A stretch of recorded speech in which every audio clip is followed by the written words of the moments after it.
We need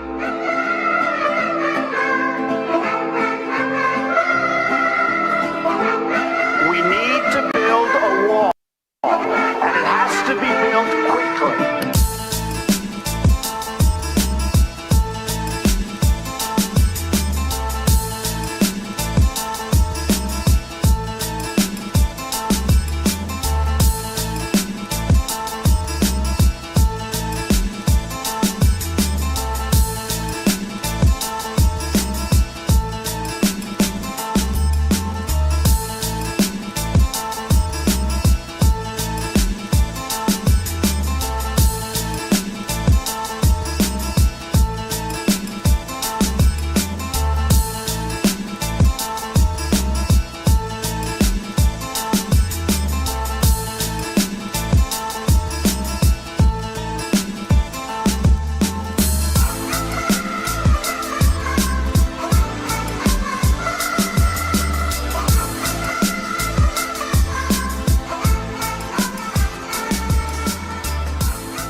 Good morning. It is 9:06 on Super Talk 99.7 WTN. Hey, how are you? I'm Chris Hand.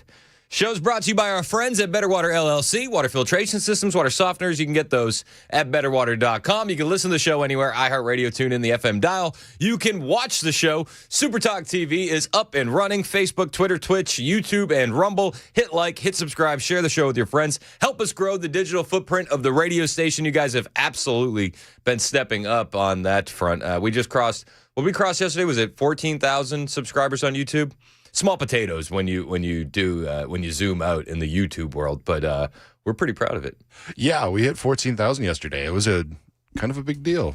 We love it. Big deal. And shout out to everybody that has subscribed to the page. We do appreciate you doing that. It's free to do.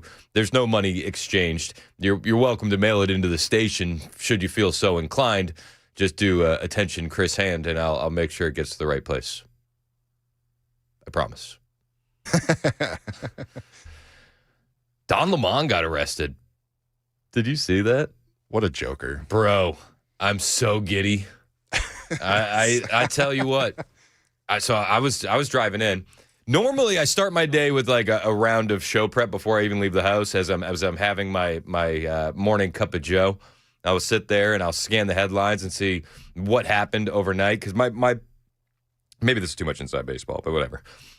I'll prep from when the kids go to bed to like midnight-ish. That's kind of like my flow. And then in the morning, I do another round of prep. Just as I'm sipping my coffee, you never know what's going to happen with the Trump administration in the wee hours of the evening. So I'll do another run through and make sure I didn't miss anything, grab anything that could have crossed the wire late night. But I didn't do that this morning. I was running a bit behind. So I found out that Don Lemon was arrested. A lot like you did, I was listening to Brian Wilson filling in for Dan Mandis, and I was like, what? Let's go. Let's go. I had a feeling today was going to be awesome, and sure enough, it's shaping up to be great. So I texted the wife. I said, you're not going to believe it. Don Lemon got arrested. And my wife replies, what? Praise God. And I just said, get you a wife. Get you a wife that reacts to Don Lemon being arrested like that. Oh, yeah. Oh, yeah. NBC News has a story. Former CNN anchor Don Lemon was arrested by federal authorities on Thursday night in connection with a protest at a Minnesota church service earlier this month. Lemon, 59, was taken into custody by federal agents in Los Angeles, where he was covering the Grammy Awards, his attorney, Abby Lowell, said in a statement. Attorney General Pam Bondi said in a Friday post on X that Lemon was arrested alongside three others, Traherne Jean Cruz, Georgia Fort, and Jamal Lydell in connection with the coordinated attack on City's Church in St. Paul, Minnesota. Details of the charges against the four were not immediately available. However, the Justice Department promised to pursue charges against Lemon after the independent journalist You ever notice that? Like, NBC will call Nick Shirley a right-wing extremist YouTuber, but they'll call Don Lemon an independent journalist. Who do you think is more of an independent journalist, Nick Shirley or Don Lemon? Who did more to expose the rot of Minnesota, Don Lemon or Nick Shirley? Sorry, I don't mean to go off on a tangent when I'm reading you this story, but it's always baked into the cake. The leftist spin, the liberal propaganda. He's an independent journalist, you know. Nah, he's kind of a psycho who embedded himself with leftist lunatics and ran into a church screaming and yelling and gleefully documented as children were being traumatized. Sicko. Independent journalist Don Lemon. Okay. It's just wild. Don Lemon's lawyer put out a statement. Instead of investigating the federal agents who killed 2 peaceful protesters in Minnesota, of course, instead of doing that, the Trump Justice Department is devoting its time, attention, and resources to this arrest. And that is the real indictment of wrongdoing in this case. This unprecedented attack on the First Amendment and transparent attempt to distract attention from the many crises facing this administration will not stand. Okay. Got it. What about the First Amendment right of the people that were worshiping their God freely? No consideration there.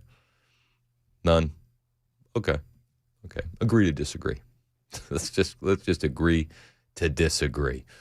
Don Lemon has been arrested along with some other losers.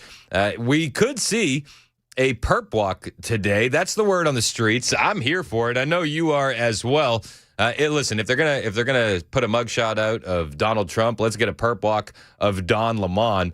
Fox News had the call of the play earlier this morning. Don Lemon has been arrested in connection with an anti-ICE protest at a church in St. Paul, Minnesota. Bill Malusian joins us now with more on this breaking news. Hey, Bill. Yeah, Charlie, good morning to you. Our colleague David Spunt and I getting this breaking news from multiple law enforcement sources just minutes ago, confirming that former CNN anchor Don Lemon has been arrested by federal agents in Los Angeles just after midnight this morning at a hotel. This obviously all in connection with that storming of a church in St. Paul, Minnesota by that group of anti-ICE agitators. Now remember, the feds had gone to judges to try to get Don Lemon arrested before. They went to a magistrate judge in Minnesota who didn't sign off on an arrest warrant for him. Then it went to a judge above him. He didn't sign off on an arrest warrant for him. Then it went to an appeals court. They also decided not to sign off for an arrest warrant for him. So there was experts who were predicting that perhaps the feds would go to a grand jury. It remains to be seen if that's what happened here, but we can confirm that Don Lemon was arrested in Los Angeles by federal agents just after midnight Los Angeles time at a hotel. Now, typically, standard procedure with an arrest like this is the defendant will likely make their first court appearance sometime the same day. So there's a chance we may see Don Lemon make his first court appearance in Los Angeles sometime today. But obviously, this is going to grab all sorts of headlines. 3 other protesters from that church storming, have already been arrested, including who the feds say was the organizer of that protest. The woman in the middle there is a school board member in St. Paul, and then the mugshot on the right is an online personality / agitator, if you want to call him that. He's known as DeWoke Farmer. Those were the 3 people that the feds had already arrested, but we have confirmed that Don Lemon has now been arrested in Los Angeles in connection with that viral incident. We all saw the video of it that spread and drew widespread condemnation. The feds have been going after these people on FACE Act violations. So I'm here for it. I'm excited. I don't know if Don Lemon is found guilty at the end of the day. It did come down to a grand jury indictment. It looks like that. They would indict a ham sandwich, so let's not beat around the bush. But as I said during the cross with Brian, the process is part of the punishment here. And you're going to have a second guessing if you are an independent journalist about embedding yourself with leftist lunatics, agitators, and protesters moving forward. And I think that that's a good thing. putting these people on notice that we're not going to allow you to interrupt a peaceful church service with your vitriol is a good thing. You heard Bill Malugin there talking about the others arrested. Church writer Nikema Levy Armstrong, she was the organizer there, the one that Don Lemon kissed on the cheek in the reporting. She is out of jail now. She had a press conference yesterday, and she wanted you to know how bad it really is. She was she said, guys, they put her in handcuffs when they arrested her, and they made her feel like a slave. And I can't help but roll my eyes when I hear this. We had belly chains around our waist, and we had handcuffs with bars in the middle. As someone who majored in African American studies, I can tell you that that is the closest I ever felt to slavery in my life. Being shackled as if I was a slave. You were being shackled as if you were a criminal, because that's how you're being treated for breaking the law. Did you hear the people in the background? Why does that always happen at these press conferences? I was shackled. And we had handcuffs with bars in the middle. As someone who majored in African American studies, I can tell you that that is the closest I ever felt to slavery in my life. Being shackled as if I was a slave. It is unacceptable and unconscionable, but it's on brand. Oh, it's on brand. Yeah, well, it's on brand. Criminals get handcuffs. That's on brand. That is. I felt like a slave. Okay. They're not gonna not handcuff you because of racism. That would be dumb. KARE 11, local Minnesota affiliate. They've been detailing this. I found this article. I'm reading it, and the amount of leftist spin in this article. You ready for this?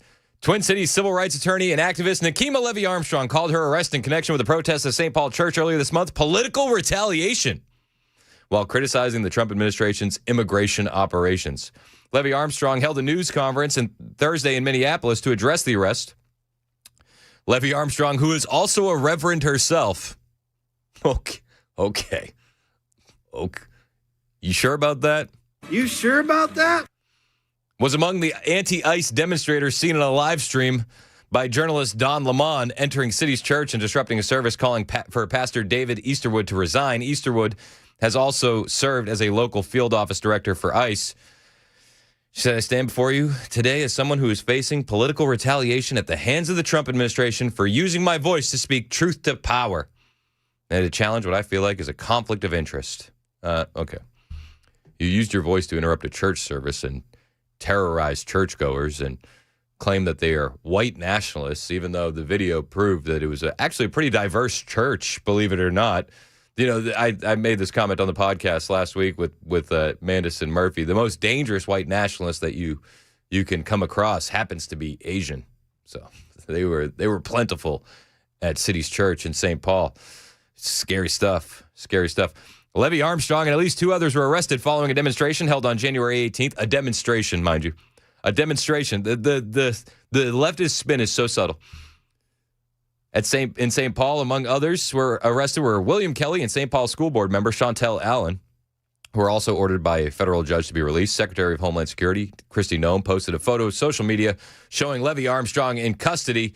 Prior to the arrest, Levy Armstrong said she was staying at a hotel near the federal courthouse in anticipation of arrest warrants being issued during her stay. She claimed that the FBI conducted surveillance on them and staged in a room across the hall from hers. It's paranoid. Absolutely paranoid. This is not only an immigration fight, this is a fight for police accountability, she said.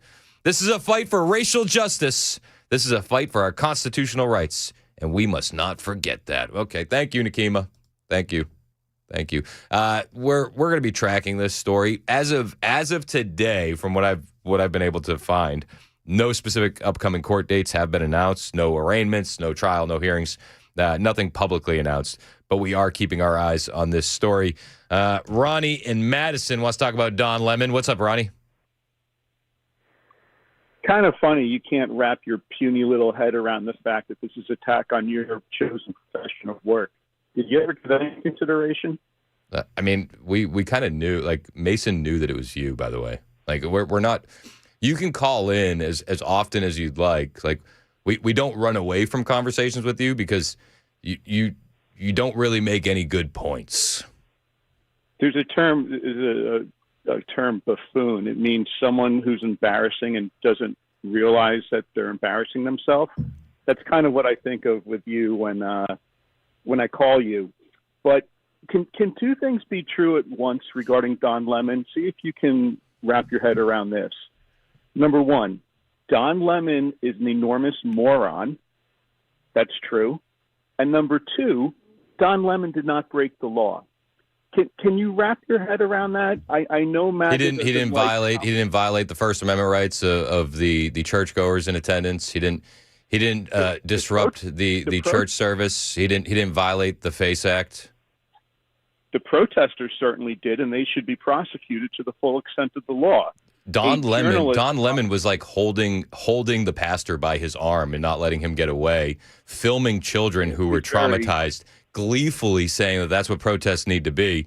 He was one of the protesters. He was one of the agitators. He can hide behind the journalist label, and that's what he's going to try and do. And he might be successful, admittedly, but we know exactly what he's doing. He went in there for the outrage. He went in there for the click farming. And you know what? Good for him. He got some clicks, right. but he also got some charges. And the Trump administration knows this. They know that nothing's going to stick. But the process is the retribution. The process is the punishment. I literally said that 10 seconds ago. I know. That's very American. We love that. Isn't that American? Listen, when the Biden administration went after pro-lifers for praying and went after parents for being domestic terrorists for not wanting girls in boys' locker rooms, like this we have to hold ourselves to higher standard stuff is out the window. Like, the Democrats want to get down in the dirt, and I'm fine to do it as well. Don Lemon should have known better. And I mean, I find it a little bit offensive that this Republican from New Jersey feels the need to take up for him. And I think it's a bit embarrassing on your end. Maybe you need a little bit more personal reflection, and I hope that you take some time to do that over the weekend. It's 9:22. This is Super Talk 99.7 WTN.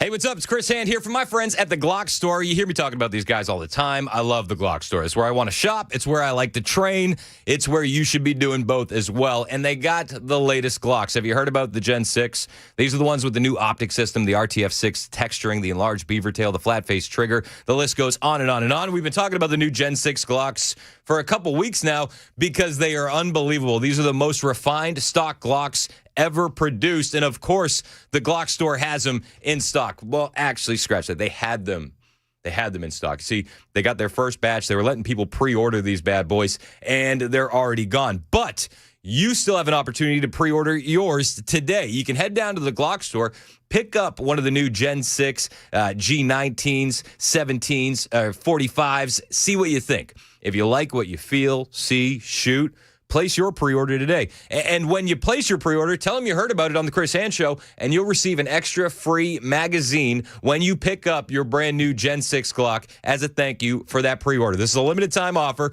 only from our friends at the Glock Store. Don't forget to mention that you heard it on the Chris Hand Show. Minutes from the airport, worth the drive from anywhere, always open online, glockstore.com.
A judge has just decided whether Luigi Mangione is facing the death penalty. We'll bring you that ruling. Also, what media critics are saying about the First Lady's documentary out today. Coming up here at 9:30 on Super Talk 99.7 WTN. Which media critics, Joan? Oh, the ones that disguise themselves as journalists. Okay. Yeah. It's like we kind of feel, we all kind of know which way it's going to go, right? Oh, yeah. Right. I'm pretty sure you know. Yeah. Good to know. Joan Jones in the newsroom, Mason Fleming producing. My name's Chris Hand. Show's brought to you by Better Water LLC. I got a Squirtgate update. Anybody want a Squirtgate update? I still don't like that name. I don't like adding gate to the end of things, but in this scenario, I'm giving it a pass. Yeah, Chris doesn't like the name Gate. I hate the word squirt. I think it's a magical combo. Squirtgate update. You ready for this? The man accused of attacking Rep. Ilhan Omar during a Tuesday evening town hall meeting in Minnesota is a piece of bleep. What? With lifelong anger issues, who's been fixated on the Somali-born lawmaker and the Somali diaspora in general for years, his younger brother told The Independent. I'm not surprised this happened, Anthony James, Kazermak's brother, said Wednesday in a phone interview from his home in North Carolina. Not at all, unfortunately. He and my mother are both right-wing extremists. Kazmarchek, 55-year-old Minneapolis resident, is just a different person than I am, according to the brother, who said he's been estranged from his sibling for the past 4 years. The Independent agreed not to name the brother, who he said has been receiving death threats. I believe in helping people. He believes in blaming people. When asked if Kazmarchek had mentioned Omar before, the brother responded, "Oh, yeah." "Oh, yeah," and said he is thankful for the Somali-born Democratic legislator who fled her war-torn nation as a child and became a U.S. citizen in 2000. So this the brother's speaking out. He says that he's a MAGA extremist. And even with this new evidence, I still don't believe that this was a real thing. There is no fiber in my being that believes what happened to Ilhan Omar was an actual attack. Just for a couple of reasons. Her response, for starters, the head nod that she gave the guy before she got squirted on. And then the fact that the mainstream media has run away from this story. Have you noticed that? They're not blasting this 24/7 on CNN and MS Now. They're just moved on. It's bad when the mainstream media also seems to not believe what happened during the Squirtgate fiasco. 9:30, Super Talk, 99.7 WTN.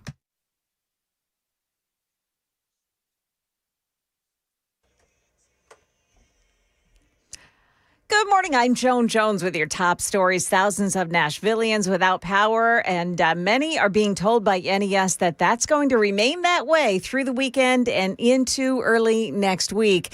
At the moment, NES is reporting more than 73,000 power outages. The man accused of killing United Healthcare CEO Brian Thompson will not face the death penalty. A judge making that ruling this morning regarding Luigi Mangione. The judge also dismissed 2 of the 4 federal counts against him, murder through the use of a firearm, which carries the potential for a death penalty sentence, and a related firearms offense. Mangione is still facing 2 federal stalking counts and 9 counts in a case brought by the state of New York. The First Lady's new documentary called Melania hits the theaters today. Here's ABC News' take. It opens in more than 1,500 theaters today. Here we go again. But even before hitting the big screen, the project raising questions. Many asking why Amazon, which produced the film, paid a combined $75 million to produce and market the movie, with $28 million reportedly being paid directly to the First Lady. That is Hannah Batal with ABC News. Now here's Dominic Patton at Deadline. As many people estimate, this is actually seeking favorism with the Trump administration by Amazon and Jeff Bezos. Melania follows 20 days leading up to the president's inauguration in 2025. Dow Jones Industrials right now trading down 227 points. That's the latest news. We've got your weather next. I'm Joan Jones, WTN News.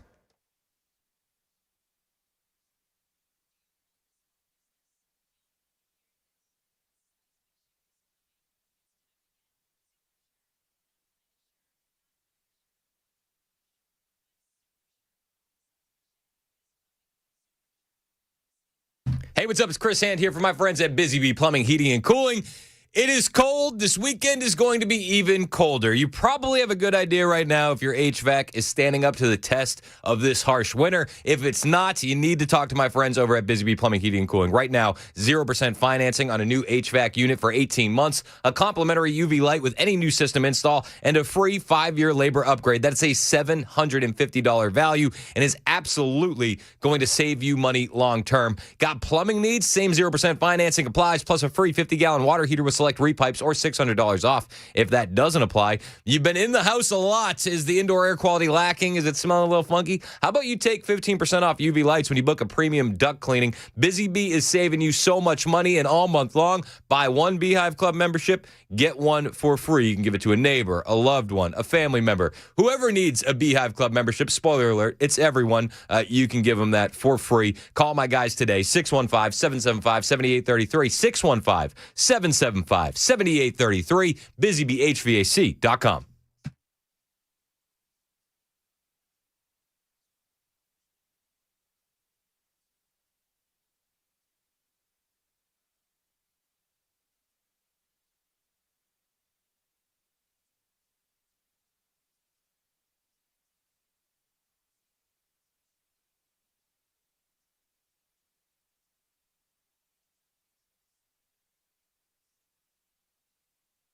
And we've maintained from the very beginning that the American people just deserve the truth, the whole truth, and nothing but the truth as it relates to the Epstein files. Another email shows Democrat fundraisers invited Epstein to an event or to meet privately with Hakeem Jeffries. So Hakeem Jeffries' campaign solicited money from Jeffrey Epstein. We believe in transparency.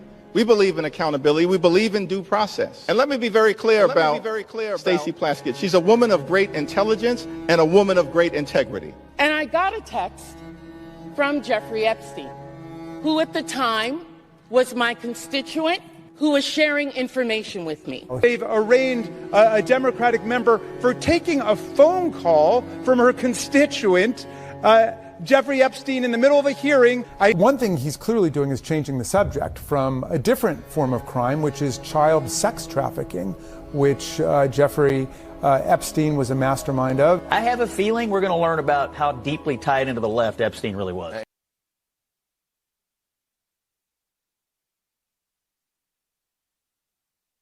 Hey, this is Pastor Al, and join us on Super Talk 90 Sunday evenings from 7 to 8. We're going to look at the news from a biblical perspective.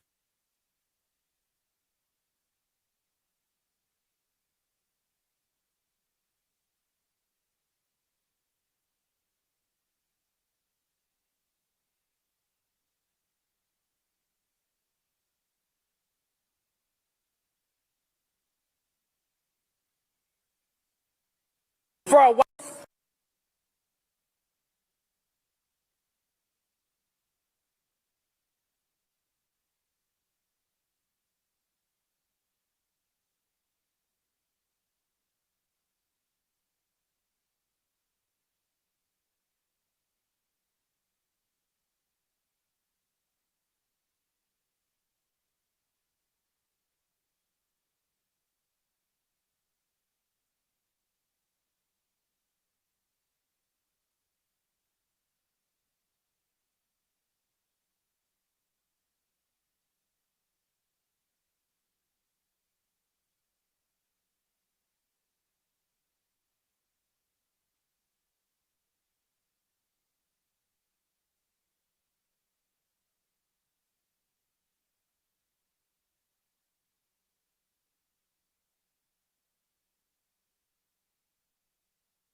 It's 9:37, Super Talk 99.7 WTN. Hey, how are you? It's Chris Hand. Show's brought to you by Better Water LLC. You can listen to us anywhere. iHeart, tune in the FM dial. You can watch us, Super Talk TV, Facebook, Twitter, Twitch, YouTube, Rumble. Hit like, hit subscribe on YouTube and Rumble. Free to do. Really does help out the radio station. Helps us land some really good guests. So we appreciate you helping us build that digital footprint. We've been increasing the numbers. Crossed 14,000 yesterday. Small potatoes in the YouTube world. But as we're growing the platform, we're proud of ourselves. We're excited. That's huge. That's big for us. We got another podcast dropping tomorrow morning with Dan Mandis, Matt Murphy, and myself. Mostly peaceful. Mostly peaceful. Mostly.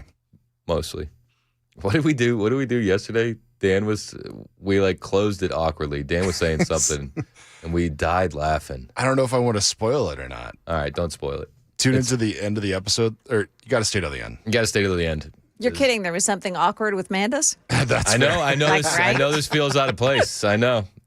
So we'll be talking about that. We were also talking about Don Lemon getting arrested. He was in Los Angeles for the Grammy Awards, and the feds picked him up on some charges. So we'll see what happens there. If he gets perp walked at any moment, and you guys see anything, just jump right in, because I think that's a moment we're gonna want to cover live. You know. There are moments that you'll remember exactly where you were for the rest of your life. 9/11, the Trump assassination attempt, and Don Lemon getting perp walked. Maybe it doesn't reach that level. Yeah, I was like, I don't know if I'll hold on to that one forever, but it's still a good day. It's a pretty good day. Also, is it just me? I had no idea the Grammy Awards were this weekend. Is it? Am I not paying attention, or have these award shows lost the clout that they once had? I think you've just not kept up with the music that's being put out recently. Have I aged out of it? Maybe. I did look at some of the nominees. I have no idea. I haven't listened to any of this stuff. It's like, do you recognize anybody? I do. I recognize them, but I haven't heard the song. So That's fair. Record of the year is APT, Rose, and Bruno Mars. I know Bruno Mars. Yeah. The Subway, Chappelle Roan. I don't have any Chappelle idea. Roan. Okay, see, exactly. I'm a Chappelle guy. Luther by Kendrick Lamar with SZA. I know both the artists. Never heard the song. Abracadabra by Lady Gaga. I'm familiar with her. She ruined the Joker franchise. So, yeah, I think that first one wasn't as good as you think it was either. What do you mean? I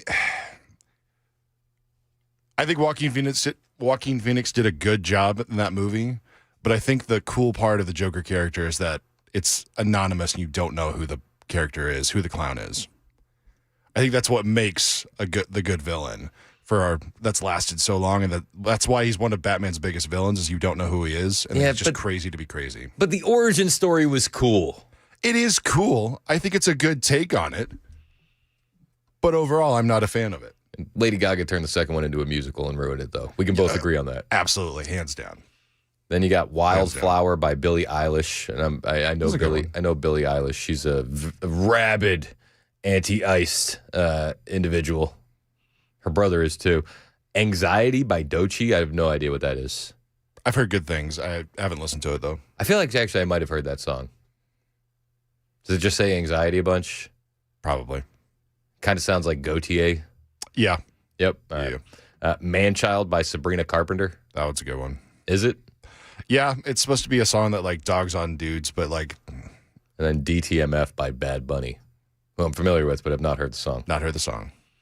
Album of the year, Chromacopia by Tyler, the Creator. Yep.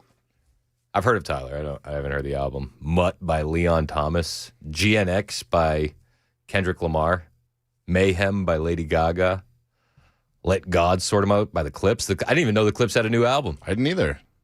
I learned today. Might have to listen to that. It's up for Album of the Year.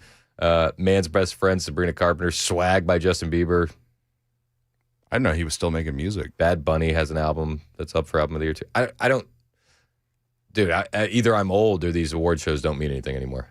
Could be a combo of both. I just don't care anymore. I pick the artists I like. I listen to their music. Yeah, I don't know. 1012 agrees with you. Joker was terrible on every level except when he killed De Niro. Otherwise, hot garbage. Okay, fair enough. All right. Moving on, as our friend Dan Mandis would say in the morning.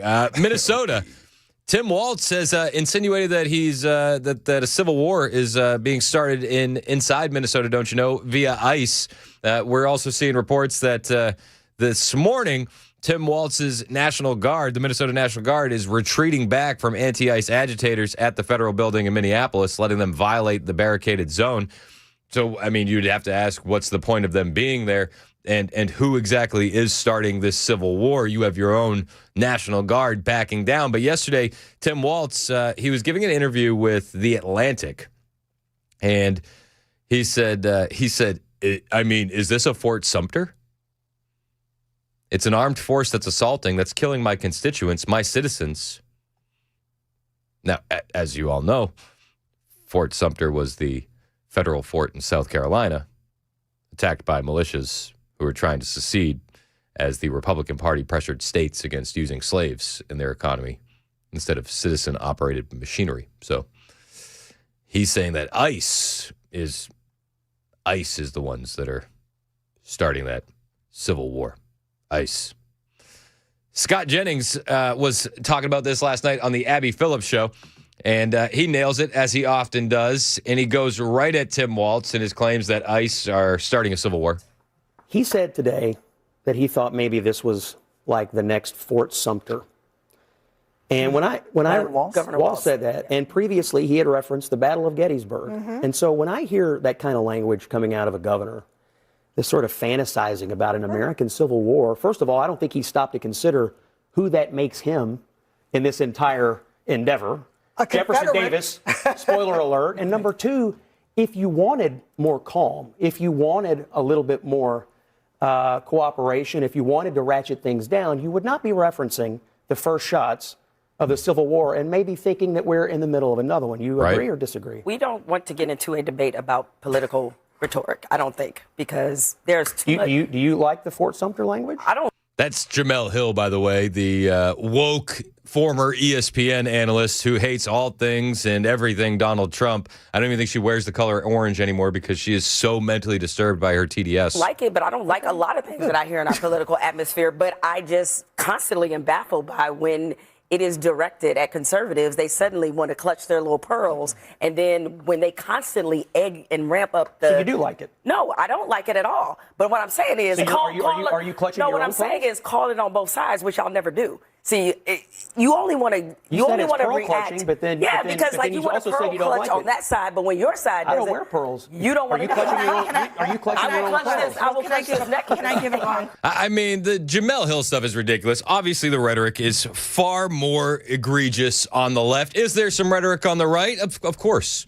Of course. We all see the conversations online. I don't think it's coming from the leadership of the Republican Party in the same way we see it coming from the leadership of the Democrat Party. When the leadership of the Republican Party, the Trump administration, when those voices speak out, they're calling out the fraud, the waste, the abuse, how the Democrats are putting illegal aliens over American citizens. They're pointing out the paid agitators. They're not peaceful protesters. They're paid agitators. Now, they can say that that's rhetoric, but it's completely different when you get it from the Democrats. Just yesterday, Hakeem Jeffries found a podium, and he starts railing against Kristi Noem, and he said that she needs to be put on ice permanently. What's that supposed to mean? Asking for a friend. I think we all know what it means.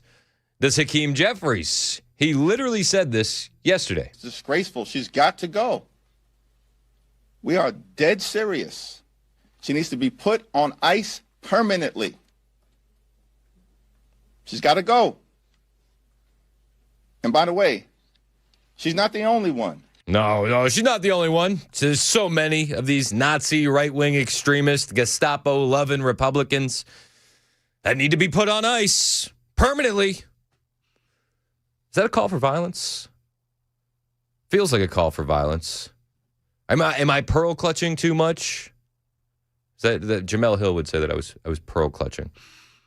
Be it as it may, the rhetoric from the left isn't going to slow down what we need to get done. What we need to get done is 30 million deportations. DHS continues detailing the criminal illegal aliens arrested in Minnesota. Spoiler alert, they are vile. Absolutely vile. You have illegal aliens convicted for homicide, rape, sexual assault of a victim under 16, first-degree penetration, second-degree sexual assault, significant relationship with person under 16, multiple acts, felony possession of controlled substances, sex assault, failure to register as a sex offender, homicide, negligent manslaughter, conditional release violation, assault, domestic assault, domestic violence, disorderly conduct, cruelty to a child, driving under the influence. I could go on and on and on. These are the individuals that are being picked up on the streets of Minnesota. Felony convictions, robbery, burglary, larceny, dangerous drugs, amphetamines. This is who the leftists are defending. And DHS isn't going to slow down. You can say that Kristi Noem needs to be put on ice, but she's not going to be swayed or deterred. She's going to continue working. She responded to Hakeem Jeffries yesterday on Fox News, that comment about putting her on ice. She didn't respond with the rhetoric that the left accuses us of having. She just said, you know what? We're going to keep working. Deal with it. We're going to continue to go after these criminals. We're going to remove them before they have the chance to murder more Americans, to create more angel moms, and to go out and harm our children and our grandchildren. What do you think about Hakeem Jeffries? I don't really think about him at all, actually. Got a job to do. Thank you very much, Kristi Noem. Kristi Noem has been in hot water lately. The Republicans are calling her out. Democrats are calling her out. I love the attitude of, yeah, gonna keep working. Gonna keep working. Your boos mean nothing. We've seen what makes you cheer. Byron Donald was asked about Kristi Noem yesterday on Fox Business. We have a DHS killing machine. The American people have seen it. I think that's out of bounds. Describing DHS as a killing machine does not lower the temperature. It inflames the situation. You're absolutely right. Hakeem Jeffries is disgusting for what he just said. He's doing this for political purposes. And let's be clear, because the Democrats have no policy that's going to improve the lives of the American people. So now they got to make stuff up and do this. Two things of point. Number one, it is clear that Democrat leadership are not only antagonizing Americans, they want these agitated protests in Minneapolis. That's what they want. They want these videos all over social media. They don't want to take the temperature down. They want to ratchet the temperature up. If you want to talk about people in ICE custody, under Barack Obama's presidency, over 50 people were died in ICE custody. And I didn't hear Hakeem Jeffries or any Democrat or any starlet in Hollywood or anybody on CBS or NBC dropping tears talking about those people. They did not. And Barack Obama, quite frankly, was using a lot of the same protocols that President Trump is using today. So this is all AstroTurf political BS by the Democrat minority leader who wants to be a speaker. But I think the American people will keep him in his current job, and he will be minority leader next year. Lord willing, that transpires. Byron Donald's there just dropping the hammer on Hakeem Jeffries. Hakeem Jeffries can't seem to get out of his own way, though. He was invited on Fox News yesterday with Martha McCallum, and he was asked about his comments, but he was also asked, you're giving a lot of attention to the protests and the agitators in Minneapolis, but Hakeem, why are no Democrats up in arms over the anti-ICE protests in New York City and the arrests that we're seeing of those anti-ICE agitators? And Hakeem Jeffries couldn't have been more unprepared for this question. Western Lensman posted the clip, and he said Hakeem Jeffries was caught flat-footed. 100%. He doesn't know why Democrats aren't up in arms over the anti-ICE protester arrests in New York, because he's not paying attention. Hakeem Jeffries yesterday. I have one more question for you. In New York, your home state, the other night, there was a protest in a hotel in Manhattan. And the New York Police Department went in and they said because I want to point out that the Trump administration, they're saying you cannot put yourself in between a law enforcement operation. You can certainly protest, but you can't put yourself in between a law enforcement operation. So there were 65 New Yorkers arrested by the New York City Police Department, and Mayor Mamdani did not protest this at all. Do you support that action by the New York City Police? And why didn't we see that in Minnesota? Wouldn't that have been a good idea? Well, I'm unfamiliar with that particular incident. I'm happy to look into it and come back on your show and comment on it. Wait. Your answer is, I don't know, Martha. I don't know. I don't know about the incident where anti-ICE protesters were arrested in New York City. Aren't you from New York? That's weird.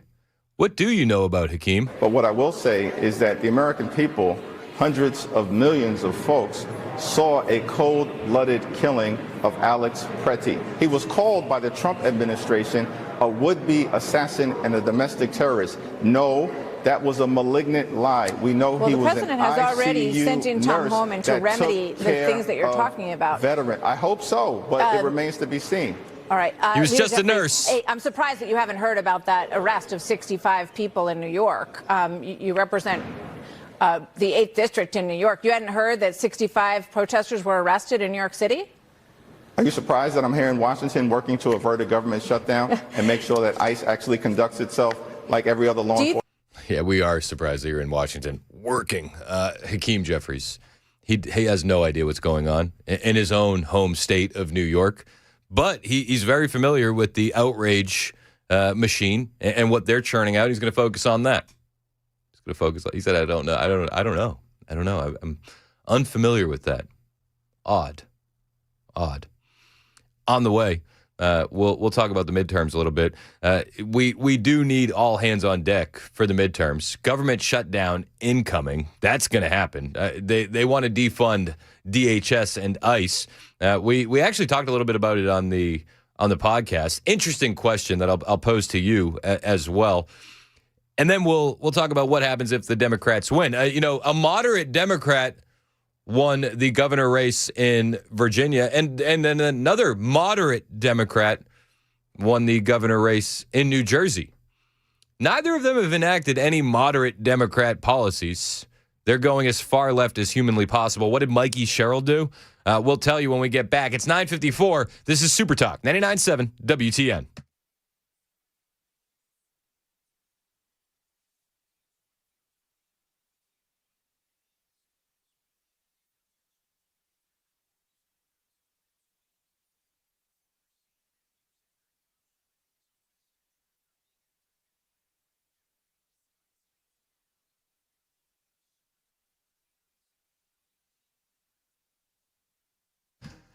Hey, what's up? It's Chris Hand here for my friends at United Structural Systems. You know them as USS. These guys have been in the area since 1994, decades in the business, and here's the reality. Why have these guys stayed in business so long?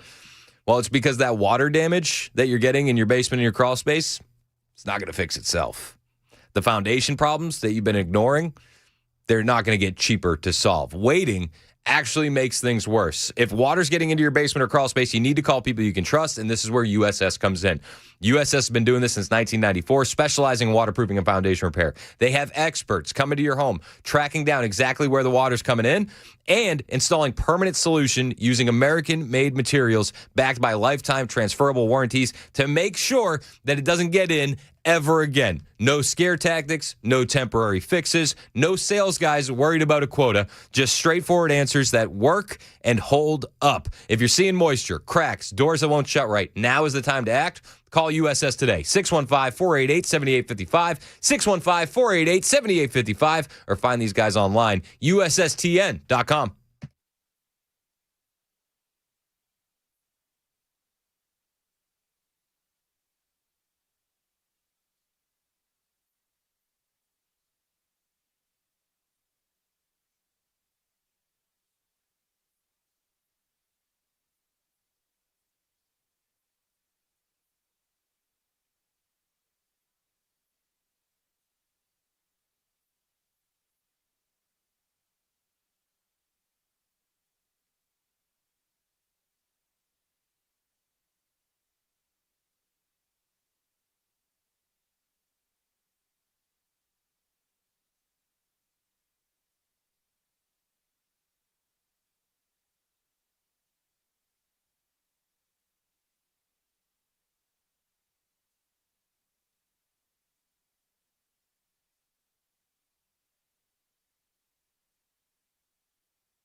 Good morning, 10 o'clock now. I'm Joan Jones with your top stories. We have just learned what charges former CNN anchor Don Lemon is facing. News outlets are reporting he's been charged with conspiracy to deprive rights and a violation of the FACE Act, which is that law that prohibits intimidating or interfering with abortion services or religious freedoms at places of worship.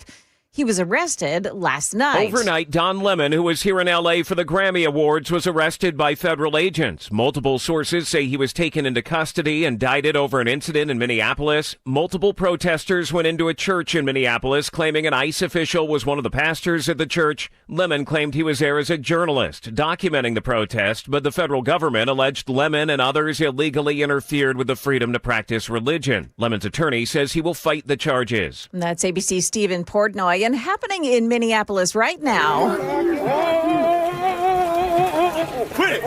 protesters are blocking the entrance to the Whipple Federal Building, being pushed back by the Sheriff's Department so that federal vehicles can get through. Some of the people indicted alongside Don Lemon last night were taken into that building after being taken into custody this morning. More bad news for Nashvillians without power to heat their homes. Many of them won't be restored through next weekend and into the first part of next week. Now, a look at the power outages at this point this morning. NES is still reporting 73,000 customers without power. President Trump has made his pick to be the next chair of the Federal Reserve. Current chair Jerome Powell's term will end in May. President Trump announced on social media he's nominating Kevin Warsh to be the next chair of the Federal Reserve, writing that he's known him for a long time and has no doubt that, quote, he will go down as one of the great Fed chairmen. Warsh served on the Fed's Board of Governors from 2006 to 2011. He was a top advisor to then Fed Chairman Ben Bernanke during the 2008 financial crisis, serving as a liaison between the central bank and Wall Street. The president has been very critical of current Fed Chair Jerome Powell, putting pressure on Powell to lower interest rates. Karen Travers, ABC News, Washington. That is the latest news. We've got weather up next. I'm Joan Jones, WTN News.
It's 10:05 on Super Talk 99.7 WTN. My name is Chris Hand. Show's brought to you by Better Water LLC, water filtration systems, water softeners, betterwater.com. We're going to talk about Mikey Sherrill and the moderate Democrats. But real quick, Bill Esselstyn, Deputy Attorney General Todd Blanche is holding a press conference right now on the Epstein files. And that's interesting. So I want to kind of go to that live and see what he's saying real quick and kind of get a lay of the land if we can. He's speaking right now. The Justice Department is releasing more Epstein files. Hold on, let me close this out. This is Deputy Attorney General Todd Blanche. The mission of the department. And to a person, they work tirelessly to protect victims and comply with the act since its passage. So thank you to all of them. Today we are producing more than 3 million pages, including more than 2,000 videos. That's a lot. And 180,000 images. In total, that means that the department produced approximately 3.5 million pages in compliance with the act. Just a quick note about the videos and images. The 2,000 videos and 180,000 images are not all videos and images taken by Mr. Epstein or someone around him. They include large quantities of commercial pornography and images that were seized from Epstein's devices, but which he did not take or that someone around him did not take. Some of the videos, though, and some of the images do appear to be taken by Mr. Epstein or by others around him. Now, I want to talk for a few minutes about the department's document identification and review protocols. It consisted of multiple layers of review and quality control designed to ensure compliance under the act and protect victims. On top of the review protocols that the department had in place, the United States Attorney's Office for the Southern District of New York employed an additional review protocol to ensure compliance with a court order requiring United States Attorney Jay Clayton to certify that with respect to certain materials, a large quantity of the materials, a rigorous process was undertaken to protect victims against any clearly unwarranted invasion of their personal privacy. This is Deputy Attorney General Todd Blanche holding a press conference on Epstein files being released. Identified as potentially responsive, including department and FBI emails, interview summaries, images, videos, and various other materials collected and generated during the various investigations and prosecutions that the act covered. We erred on the side of over-collection of materials from various sources to best ensure maximum transparency and compliance, which necessarily means that the number of responsive pages is significantly smaller than the total number of pages initially collected. That's why I mentioned a moment ago we're releasing more than 3 million pages today and not the 6 million pages that we collected. I want to address what we didn't produce. The categories of documents withheld include those permitted under the Act to be withheld, files that contain personally identifiable information of victims or victims' personal and medical files, and similar files, the disclosure of which would constitute a clearly unwarranted invasion of personal privacy. Any depiction of CSAM or child pornography was obviously excluded. Anything that would jeopardize an active federal investigation. And finally, anything that depicts or contain images of death, physical abuse, or injury, also not produced. Although the Act allows for withholding for items necessary to keep secret in the interest of national security or foreign policy, no files are being withheld or redacted on that basis. Further, as we previously stated in our December 19th letter of last year, the department withheld or redacted files covered by various privileges, as we always do, including deliberative process privilege, work product privilege, and attorney-client privilege. As you all know, under the Act, the department must subsequently submit to the House and Senate committees on the judiciary a report listing all categories of records released and withheld, a summary of redactions made, including the legal basis for such redactions, and a list of all government officials and politically exposed persons named or referenced in the Act. We will do so in due course as required under the Act. I want to talk for just a moment about the redactions that will be obvious to anyone who reviews the materials that we just produced today. In addition to the documentary redactions, which includes personal identifying information, victim information, and other privileges, there is extensive redactions to images and videos. To protect victims, we redacted every woman depicted in any image or video, with the exception of Ms. Maxwell. We did not redact images of any men, unless it was impossible to redact the woman without also redacting the man. To this end, though, and to ensure transparency, if any member of Congress wishes to review any portions of the responsive production in any unredacted form, they're welcome to make arrangements with the department to do so, and we're happy to do that. I want to talk for a minute about something that is important.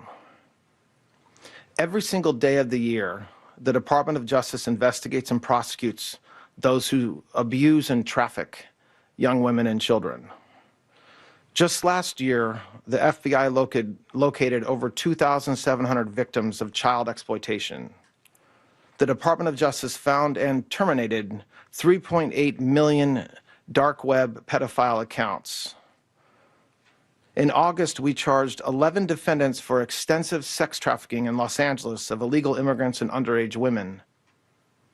Last month, we charged 5 men who were engaged in a sadistic sextortion network of deranged young men abusing women. Over the past several months, last summer and into the fall, we executed Operation Restore Justice, rescuing 205 child victims and arresting 293 offenders. I point this out because I take umbrage at the suggestion, which is totally false, that the Attorney General or this department does not take child exploitation or sex trafficking seriously, or that we somehow do not want to protect victims. We do. There are some select members of Congress and some in the public eye, including those most critical of our efforts at full transparency under the Act, who remain silent as to all the work that we have done and continue to do every day in this space, while quickly pointing a finger at the Attorney General or this department because we were careful in our review of millions of pages of documents over the past 2 months. The Attorney General, the Director of the FBI, and our partners throughout this administration work hard every single day to protect the most vulnerable among us. With the production of this magnitude, mistakes are inevitable. We, of course, want to immediately correct any redaction errors that our team may have made, and so the department has established an email inbox for victims to reach us directly to correct redactions and any concerns when appropriate. That's been in existence since December, and we've been doing that since then. Finally, a very small portion of the documents collected pursuant to the Act include materials that a law firm produced to the SDNY in 2019 pursuant to a grand jury subpoena. This was during the criminal investigation of Ms. Maxwell. We determined it would be prudent to seek an order from the court in the Southern District of New York seeking production of these materials subject to the protective order in that civil lawsuit. To that end, the department has filed that motion with the appropriate judge in the SDNY, and if that motion is granted, we'll release those materials with appropriate redactions immediately. Today's release marks the end of a very comprehensive document identification and review process to ensure transparency to the American people and compliance with the Act. The department has engaged in an unprecedented and extensive effort to do so. After submitting the final report to Congress as required under the Act and publishing the written justifications for redactions in the Federal Register, the department's obligations under the Act will be completed. I'm happy to take any questions anybody has about that. If you're just joining us, that's Deputy Attorney General Todd Blanche holding a press conference. 3 million Epstein files have been released, along with 2,000 videos. He is now taking questions. Ghislaine Maxwell claims more than 24 men signed secret agreements with the federal government not to be prosecuted. What is your reaction to that, and what does that mean for her case? I read an article that described, I wasn't aware that it was actual men that she's claiming. I thought it was accomplices, which I'm not sure if that's a reference to some of the financial institutions or other individuals that. 25. So yes, I don't have a reaction to her filing. I can tell you that we reviewed, as I just described, every single piece of paper that we have associated with these investigations, Mr. Epstein and Ms. Maxwell, and to the extent that such arrangements exist, I'm not aware of them. And on to Minnesota, if I may ask you real quick. That's in the topic in the headlines right now. There's new video of a man believed to be Alex Preddy, who's spitting, who's kicking out a taillight of a law enforcement vehicle. Does that change the perception off topic, of a potential DOJ investigation? Is there going to be a civil rights investigation into his death? Where does that land now that video's out? Then I have a quick follow-up on that. I don't think a single video should change any perception the Department of Justice may or may not have about that tragic occurrence last Saturday. We've said repeatedly over the past week that, of course, this is something that we're investigating, and we are. That's what we would always do in circumstances like this. And so there's an investigation. We're going to drop out of this press conference with Deputy Attorney General Todd Blanche, but they're asking questions that are kind of off topic. We'll be able to gather all the clips here momentarily as they become prevalent online. But some big news coming out of the Epstein files: 3 million documents released, 2,000 videos. There is some info being withheld. Info withheld was allowed to be withheld according to the act passed by Congress for privacy. There's going to be no child porn that's released, nothing that hurts any investigation, and nothing that depicts death, which I found interesting that he mentioned, because that leads me to wonder, are there death videos that Epstein had or had shot that are being withheld? It's very interesting. Also, nothing is being withheld for national security reasons. Also a fascinating statement from Todd Blanche. He said there will be a summary of the redactions and all the legal reasons. Every woman in every photo and video is going to be redacted. Not the men, however, unless it was a situation where they could not redact the woman without also hiding the identity of the male. Congress is going to be allowed to review unredacted material. He called out silent politicians that point fingers but don't highlight the work that is being done. He acknowledged mistakes are going to happen and that an email has been set up to correct redactions. And he was asked about Ghislaine Maxwell saying that a certain number of men had signed agreements with the federal government not to be charged. He didn't have a comment on that, but he said that they're doing everything that they can to get to the bottom of all of the Epstein files. Now it's interesting. This comes this weekend. You know, where does the news go to die? Friday. It goes on Friday. We also know that there could be some big things coming this weekend when it comes to Iran and the Trump administration launching an attack there. So does this news just get buried at the end of the weekend? It's curiouser and curiouser. But they have produced 3 million documents, 2,000 videos. That is breaking news. And I know that the weaponized autists on the internet, they are going to have a field day with this over the weekend. And as this stuff is churned through, we're going to be learning a lot more. 3 million pages, 2,000 videos, 180,000 images from the Epstein files have been released by the Justice Department. Breaking story here on WTN. We'll continue covering it, and we'll bring you all the latest as it becomes available. It is 10:20. This is Super Talk 99.7 WTN.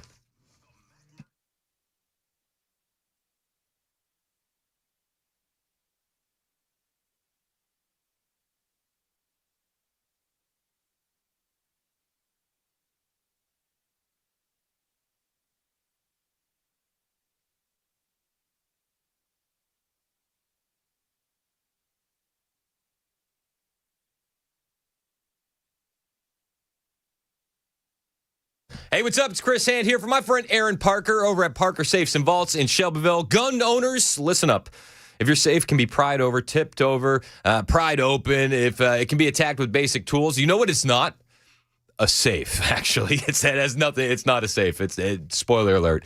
that is a flimsy metal box you have. Parker Safes and Vaults in Shelbyville, they don't sell flimsy metal box. They sell serious, heavy-duty safes, including UL-rated TL and TR models that are designed to withstand real-world attacks, tools, torches, and time. These aren't just for firearms. They're ideal for everything: gold, silver, cash, jewelry, passports, family photo albums, the things that you can't afford to lose, the things that you can't replace. Aaron Parker knows security. He is an Air Force security veteran, former park ranger. This is a Christian family-run operation where Aaron and his sons handle every delivery and installation themselves, discreetly and personally. They serve Nashville, Middle Tennessee, and beyond. They've delivered even into Kentucky and into Missouri. They can make an exception for you if you need it. Nashville's easy, though. They got you covered. 931-842-6445. That's the number to call Aaron. You can also hop on their YouTube page, search Parker Safes on YouTube, and find a detailed video review of every safe that they have in stock, or you can go to parkersafes.com.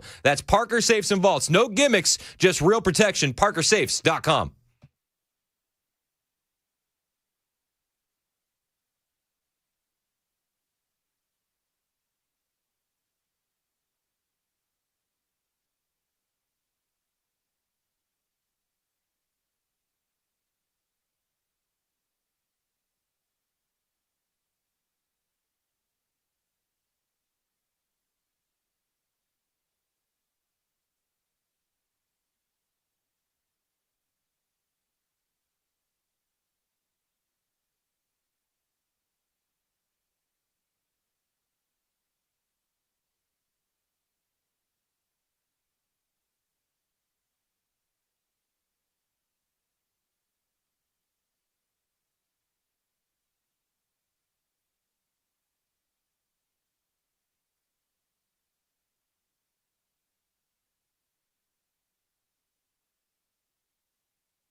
A protest in Nashville tonight, but it's not related to ICE and what the DOJ just released related to the Epstein files.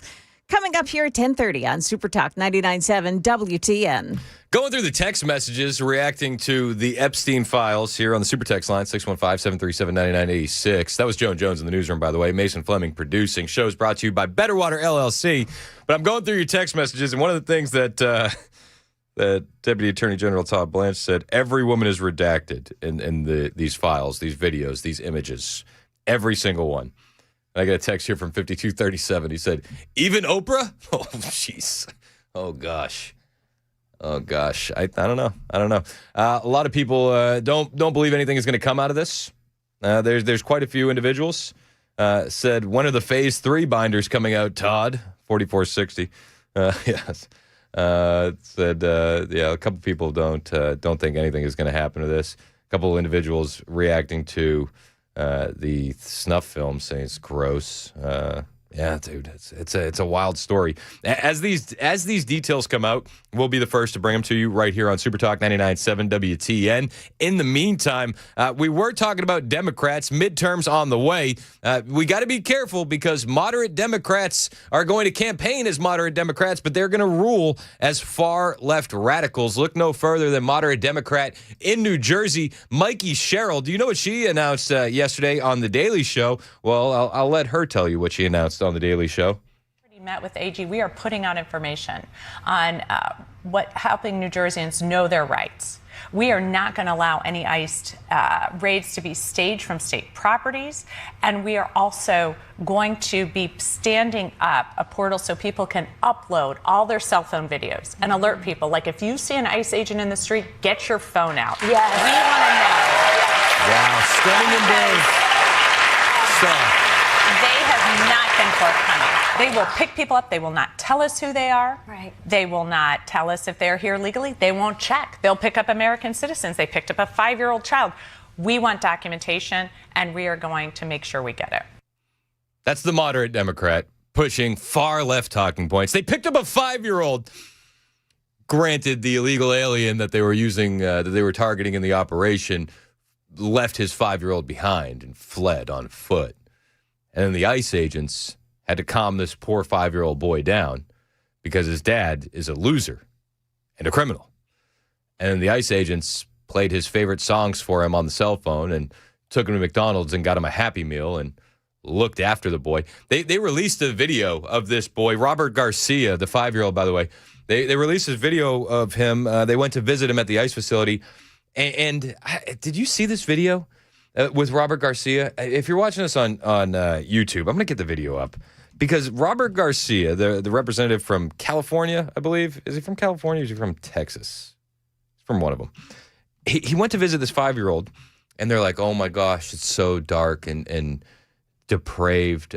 This young boy was just, he was sleeping the whole time, and he's depressed, and he's not reacting, and he's not awake, and oh gosh, it's just been so hard. But when you look at the video, it's like, did they drug that kid? Because it looks like they drugged the kid. The 5-year-old that they're talking about here, I got a picture right here. This is it. He doesn't move at all during the visit. And he looks like they gave him some Benadryl or something to, I don't know why they would do it. But this is a picture, if you're looking at us on the YouTube channel. In the video, this guy is holding the 5-year-old, and the 5-year-old is just out cold in the middle of the day. It's the wildest thing.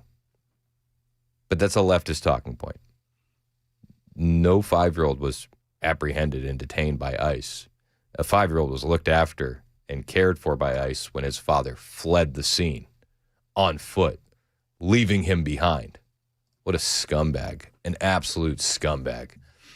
They're going to use this as a talking point. The moderate Democrats are out there. The Mikey Sherrills of the world, they campaign as moderate Democrats, make no mistake about it. But when they get in, they say, not only are we not going to work with ICE, not only are we not going to work with federal authorities, we're also going to set up a portal so that people can upload their cell phone videos and alert people. If you see an ICE agent in the street, get your phone out. Get your phone out. Do you understand who they're defending, right? And the Democrats lean on emotional propaganda. And you know what?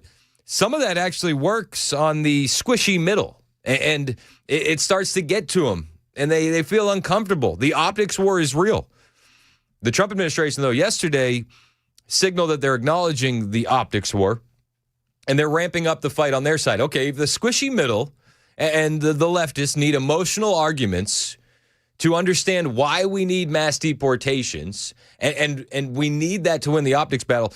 Posting things like this on the White House official Twitter account is going to go a long way. We need to highlight these stories more. This is from North Carolina. 61-year-old guy killed by an illegal alien for drunk driving. The White House posted this yesterday. This is the exact kind of stuff that we need to use to combat the emotional propaganda from the left. We need to combat their lies with truth. Is this emotional? Is this heart gripping? Yes, it's heartbreaking. I feel for this family. But this is what we need to do. We need to highlight these stories. A 61-year-old Durham man died in a hit and run. New tonight, we now know the man charged in his death was in the country illegally and had already been deported twice. Drunk driving kills a guy, deported twice. 61-year-old man. His family lost him. Why? Because Democrats put illegal aliens above American citizens. And this story wouldn't have even made it out of North Carolina if it wasn't for the White House highlighting it. I'm going to talk about this story more when we get back. We'll talk about midterms. We'll talk about the government shutdown. It's 10:30 on Super Talk 99.7 WTN.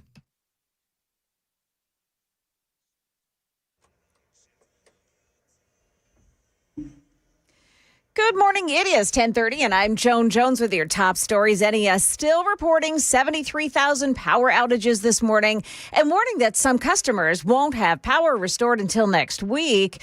It's the news behind a protest that is being planned at NES headquarters tonight. Nearly 1,400 people have signed a petition demanding more linemen to be hired for situations like this so there can be a quicker response. Channel 4's Joylyn Bukovac there. The Department of Justice releasing 3 million Epstein files, along with 2,000 videos and 180,000 images.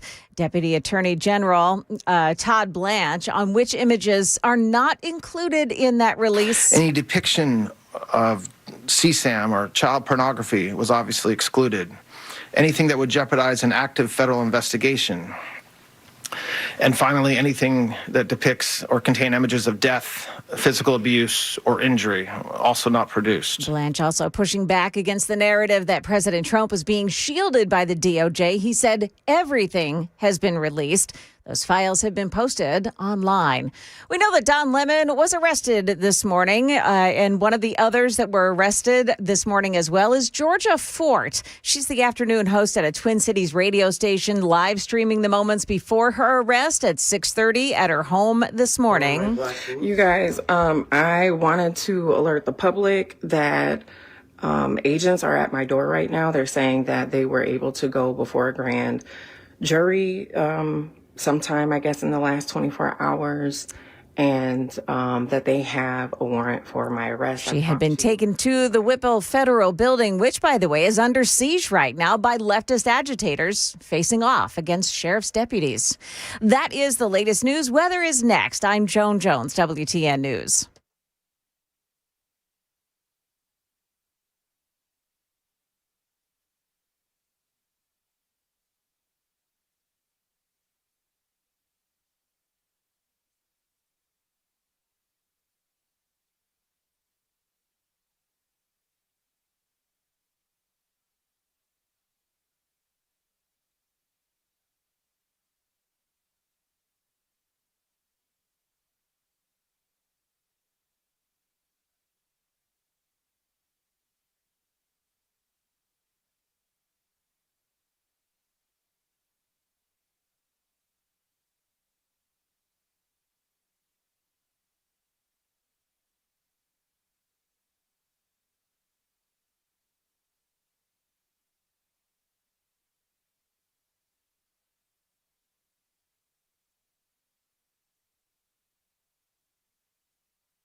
It's 10:37, Super Talk 99.7 WTN. Hey, how are you? It's Chris Hand. Show's brought to you by our friends at Better Water LLC. We love those guys.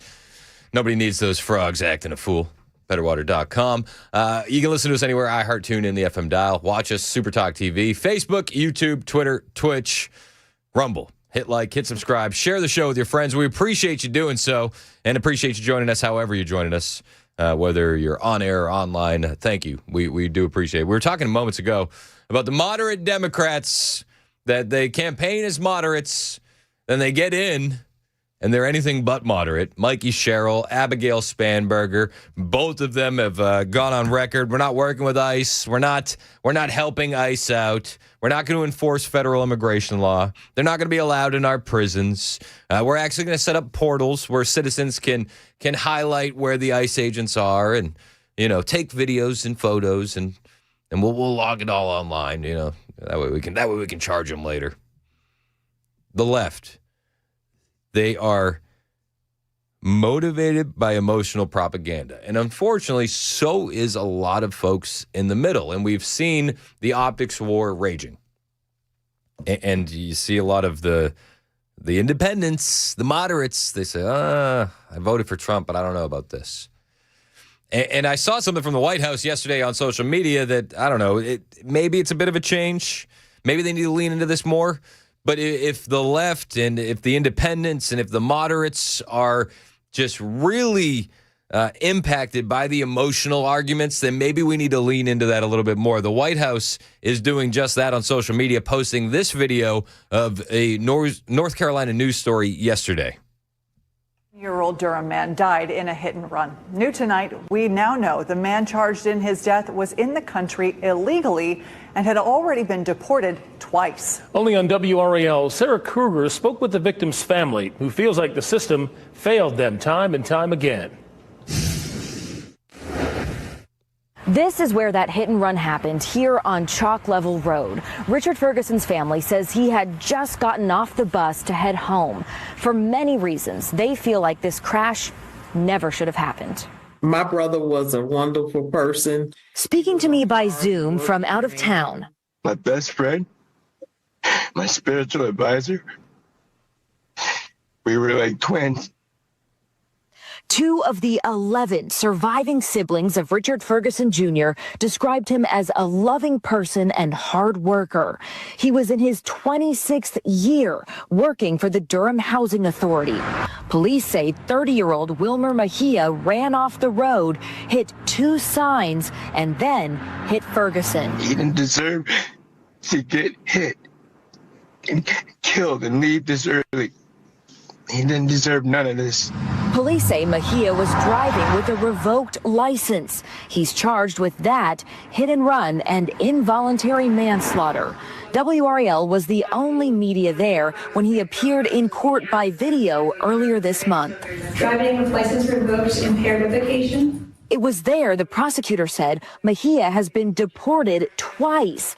ICE confirms he's in the country illegally. How many protests did we get for Mr. Ferguson in North Carolina? How many people are up in arms over what happened to him?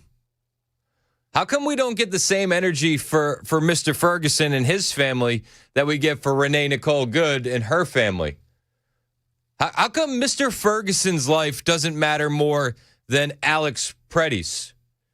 Why is it that Alex Pretty is just a nurse and Renee Nicole Good is just a mom, but Mr. Ferguson we never hear about? It's because the mainstream media is controlled by the left. They understand that the middle and the left are manipulated by emotional arguments, and they don't want you to see stuff like this. They don't. The White House is signaling a change, to me at least it looks, on social media when they lean into this. They need to continue leaning into this. 1,000%. If emotional arguments will sway someone, we have emotional arguments. These people deserve to have their stories told, and these families deserve justice. And what does justice look like? 30 million deportations. We need to keep pushing for that. And it's going to be a lot harder if the Democrats win in November. Before we even get to November, we're looking at a Democrat government shutdown. At least a partial shutdown is slated for this weekend. CNBC reports partial government shutdown on track for Saturday after Senate vote on funding deal stalled. The U.S. government is on track to begin at least a brief partial shutdown early Saturday morning after a planned Senate vote on a funding deal to keep federal agencies open stalled. Lindsey Graham told reporters late Thursday this is a bad deal as he went into the office of the Senate Majority Leader John Thune. The agreement would strip funding for the Department of Homeland Security from a package to allocate money for other government agencies. We were talking about this yesterday on the podcast, Mostly Peaceful, which drops tomorrow. We record them on Thursdays, but they drop every Saturday morning. And one of the things the Democrats want is they want to defund DHS and ICE. Now, the funding is baked into the cake because of the big, beautiful bill. But hypothetically, and I pose this question to Matt, and I pose this question to Dan, and I'll pose this question to you. Hypothetically, if you could convince the Democrats to get on board with the SAVE Act, how much funding to DHS and ICE would you be willing to cut? Again, it's just a hypothetical. It's just a thought exercise, but I think it's a curious one. If you could get the Democrats to agree to jump, would you give them 10% of a funding cut for DHS? Would you give them 20% of a funding cut for DHS? Would they even want to negotiate that deal? Part of me says the Democrats would never want to negotiate that deal because they understand the impact of the illegal aliens, not just voting in these elections, but also in their communities and how that works in the census with the representation that they get in the federal government, these states. Part of me thinks that they wouldn't even broach the conversation. But if you could get them to the table, would you be willing to cut 10% of DHS to get the SAVE Act passed? I think it might be a good deal. I think even 20%. Because if we can get the SAVE Act passed, that is going to rout a lot of the fraud and a lot of the voting irregularities, as they like to say, when it comes to the elections in this country. These elections would be so secure that I don't think we'd have to fear them being stolen again. And if you don't have to fear them being stolen again, do you have to fear the Democrats taking power? And if you don't have to fear the Democrats taking power, we don't have to fear an open border, and we don't have to fear losing funding in the future. You know, when Reagan made the amnesty deal in '86, the Democrats said, that's it, we're not going to do it anymore. We're on your side. They knew that they were lying. Would the Republicans be well served to say, okay, we'll cut 20% on DHS if you pass the SAVE Act, get the SAVE Act passed, and then go, hey, by the way, since we won in midterms, it's December now, and we're actually going to vote to increase the funding. I would do it. I would. I think it'd be worth it. I don't think the Democrats would want to even have that conversation. But it's interesting. In the meantime, we are staring down at that partial government shutdown. I think it's going to continue for quite a while. A lot of the Democrats have been talking about this government shutdown for a while. 80% of the U.S. government will shut down tonight after midnight because of the Democrats. So this is already on the table. And then how long does it stretch? Fox News was talking about it this morning. Bill Maloogian, shutdown deal stalls in the Senate. Good morning to you. That's right. We're here. But unfortunately, at this point, it is looking like a partial government shutdown is going to be inevitable. The only question is, how long is it going to be? Is it just going to be a weekend sort of thing, or can it potentially go further than that? And things were looking promising down here last night, Dana. President Trump had announced on Truth Social that he and Senate Democrats had reached a framework for a tentative deal, but the Senate couldn't all get on the same page, and they left last night without taking any action. Now, Republican Senator Lindsey Graham was one of the holdups. He is not happy with the way negotiations are going, and he told reporters off camera, quote, "We can find a way forward, but not this way. ICE agents are not infallible, but I appreciate what they're doing. I've never been more offended than I am right now by what's being said about these folks." Now, 78% of the federal government is set to run out of funding at midnight tonight. The Senate has been considering a package of 6 funding bills to fix that, but House and Senate Democrats say they will not support the DHS funding bill in that package because it funds ICE and doesn't reform the agency. We want to avoid a government shutdown, but it's necessary to ensure that the Department of Homeland Security dramatically changes the way in which it has been conducting itself.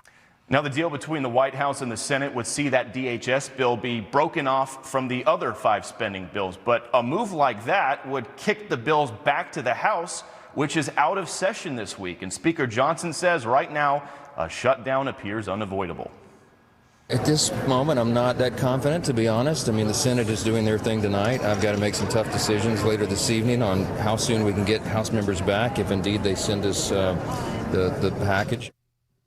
And Dana, Speaker Johnson says the earliest he thinks he could get the House to reconvene and come back into session would be Monday. So even if the Senate is able to crank out a deal today, it's still going to be several days until the House is back here and they can act on it. The Senate is set to reconvene here on the Hill at 11 a.m. It is crunch time for them. Their backs are against the wall as we are staring a looming government shutdown tonight in the face. It's crunch time. Their backs against the wall. The government is definitely shutting down, like 1,000%. This is going to be a government shutdown. We're going to do this whole song and dance again, and then we'll avert it, and it'll be everything's great, and then we'll have another government shutdown the next time, and then so on and so on and so on. It feels like we've seen this movie before, doesn't it? It's to quote Back to the Future. Hey, I've seen this one actually. The Democrats aren't going to bend the knee so easily. I mean, so many, especially the Senate Democrats, have been out there talking about how they can't continue funding ICE with a clean conscience.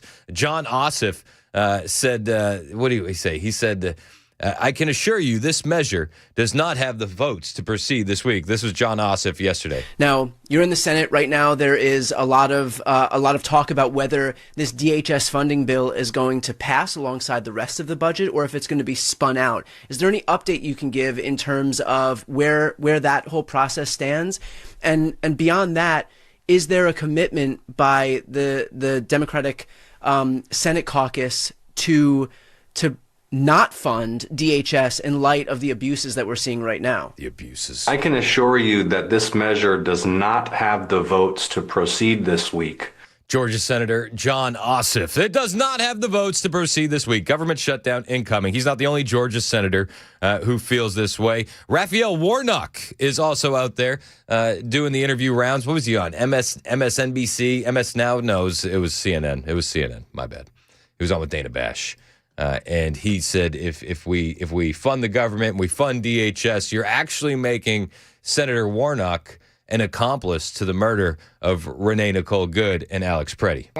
What should Americans expect with regard to government funding? Because we're once again up against a deadline, and if the votes aren't there to fund the government, there will be a partial government shutdown again.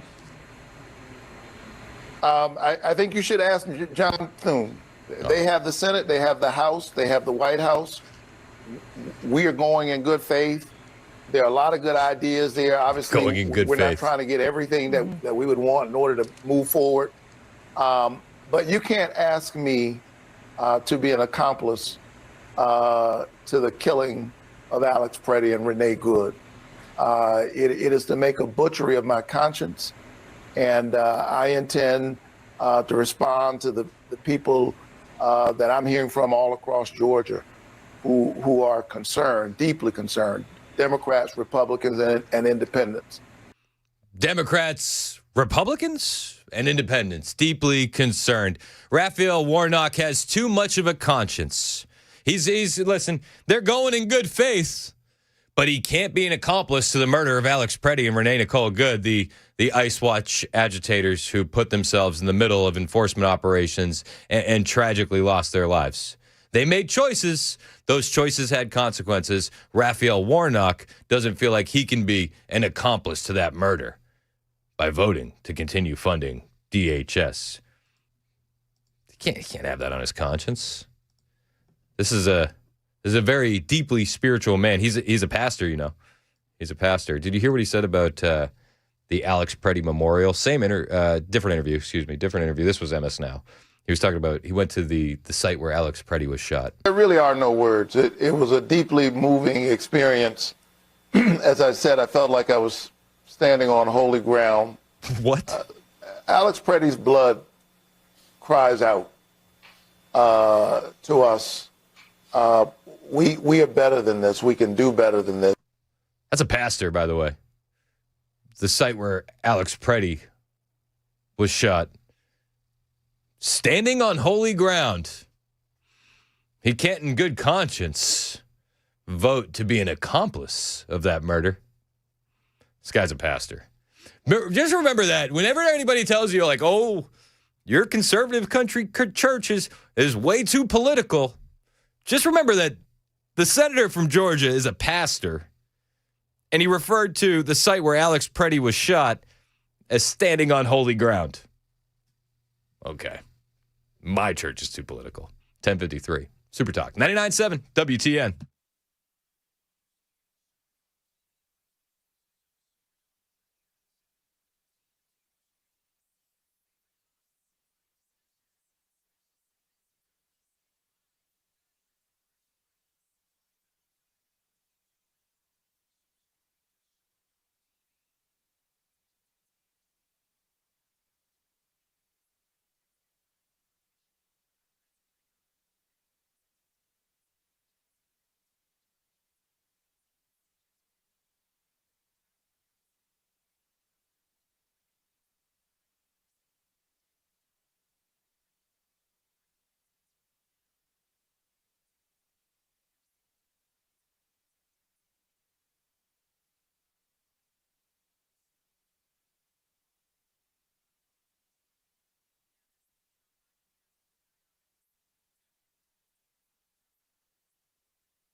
More snow on the way from Middle Tennessee. TDOT crews shifting from snow response to pothole repair. Thousands of Nashvillians going to be without electricity for several more days at least.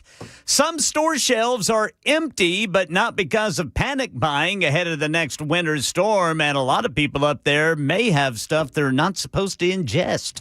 Details at 11 on Super Talk 99.7 WTN. You say stuff people aren't supposed to ingest? Yeah. Are the kids eating Tide Pods again? I'm not going to let it go, Brother Chris. I'm going to keep this TSL. All right. Ken Weaver's in the newsroom. Headlines on the way in less than a minute. Meanwhile, we're covering all the big stories for you here on Super Talk 99.7 WTN. Government shutdown incoming.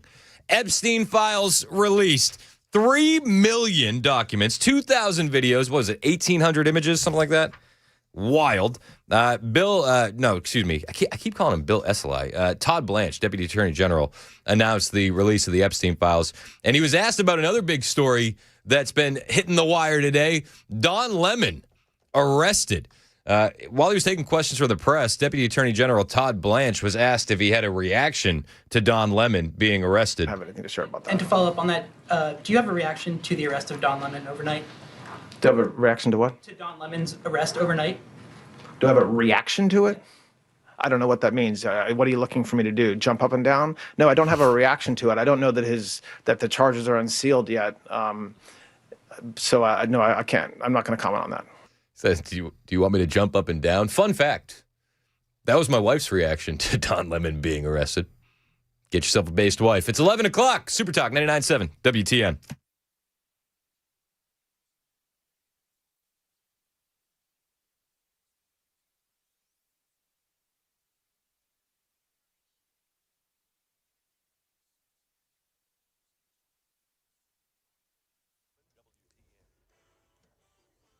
Eleven o'clock on the dot. I'm Ken Weaver with your top stories. Got a crash over on the East Bank going eastbound. It is at Shelby Avenue, exit 49EB. Metro Center, a crash on the off-ramp, right lane block, 65 southbound to Rosa Parks Boulevard. And in Whites Creek, we got that road work blocking the right 2 lanes now. Briley Parkway eastbound between Brick Church Pike and Dickerson Pike. Full forecast coming up in 5 minutes. More snow is on the way for Middle Tennessee. Light flurries, scattered snow showers pop up through the morning and afternoon today. Most areas west of 65 will see little to no accumulation, just a quick coating at most. Higher elevations on the plateau could pick up around an inch, creating slick spots before bitter cold settles in for the weekend. TDOT crews shifting from snow response to repairing potholes left behind by the winter storm. Team's going to be out across the region using cold mix asphalt to stabilize the worst spots. More permanent repairs with hot mix asphalt will come later in the spring and early summer. Drivers should expect short delays, especially during weekday off-peak hours between 9 and 3. Thousands of Nashvillians without power, and they're going to stay that way through the weekend and early to next week, according to NES. Channel 4's Jeremy Finley pressed NES Vice President of Operations Brent Baker during their briefing yesterday on failures to adequately inform customers. From the very beginning, not a single person in the city has known when their power was coming back on. At this point, you have 86,000 people who still don't know when their power is coming back on. Has your notification system simply failed? The size of this storm has really challenged us to be able to get that in the way that we can know where those customers' outages are. As I mentioned, we're at 80% assessment. Getting the assessments done will help us be able to know how to provide that information. There are some people that are without power for 5 days. You said today it could be next week. How are people supposed to know what they should do? You can see every day we're providing more information. We're working diligently to get that information. But we're on day 5. And it's still not ready? We are working to get that ready to our customers. Yeah, so yesterday was day 5, today's day 6, and NES still hasn't fully assessed the damage. And until they do, they cannot say when power will be fully restored. What an absolute joke of an electric company. I know you're just doing the news, but I need to interject. I got you, brother. What an absolute bunch of clowns. Our own Bel K still has a live wire on his car. Yeah. What are they doing? Spoiler alert. Nothing. Sorry, Ken. That's all right, brother Chris. The White House heralding the Justice Department's move to charge journalist Don Lemon and his producer with federal crimes related to the protest at a Twin Cities church. Lemon covered the event on his live stream, and now he's being charged alongside the protesters. A federal magistrate judge initially declined to sign a search warrant for the pair, but prosecutors have moved forward. Last week, the chief judge of the U.S. District Court in Minnesota wrote that there's no evidence that Don Lemon or his producer engaged in any criminal behavior or conspired to do so. The Justice Department responded in a newly unsealed filing to the Eighth Circuit Appeals Court that the laws the pair are now charged with violating offer no exception or impunity for journalists.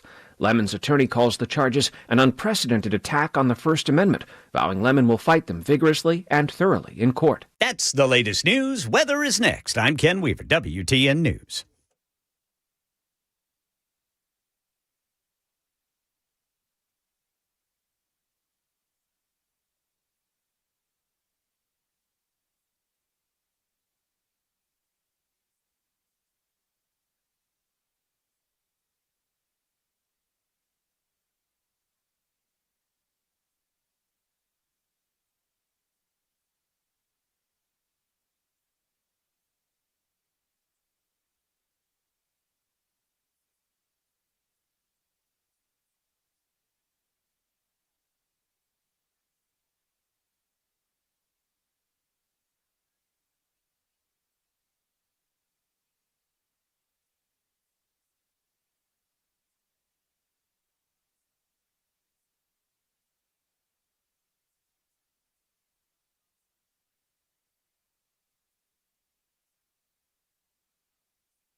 It's 11:06 on Super Talk 99.7 WTN. Hey, how are you? It's Chris Hand. Show's brought to you by Better Water LLC. Water filtration systems, water softeners, betterwater.com. You can listen to the show anywhere. iHeart, TuneIn, the FM dial. You can watch us. YouTube and Rumble are the big ones. Facebook, Twitter, Twitch, also there. Hit like, hit subscribe, hit share. I got a text a moment ago. I interrupted Ken's newscast because I think it's ridiculous that NES has still thousands upon thousands of people in the area that are out of power.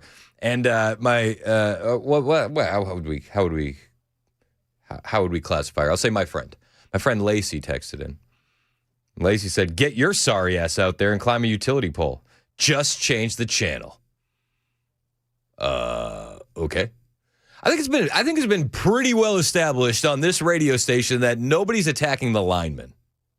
Right? Like the linemen have been unbelievable. You know what's the issue? There's not enough of them. And the reason there's not enough of them is because NES didn't want to pay them. Weird. I don't have any fault against the linemen that are out there doing the work. We just need more of them.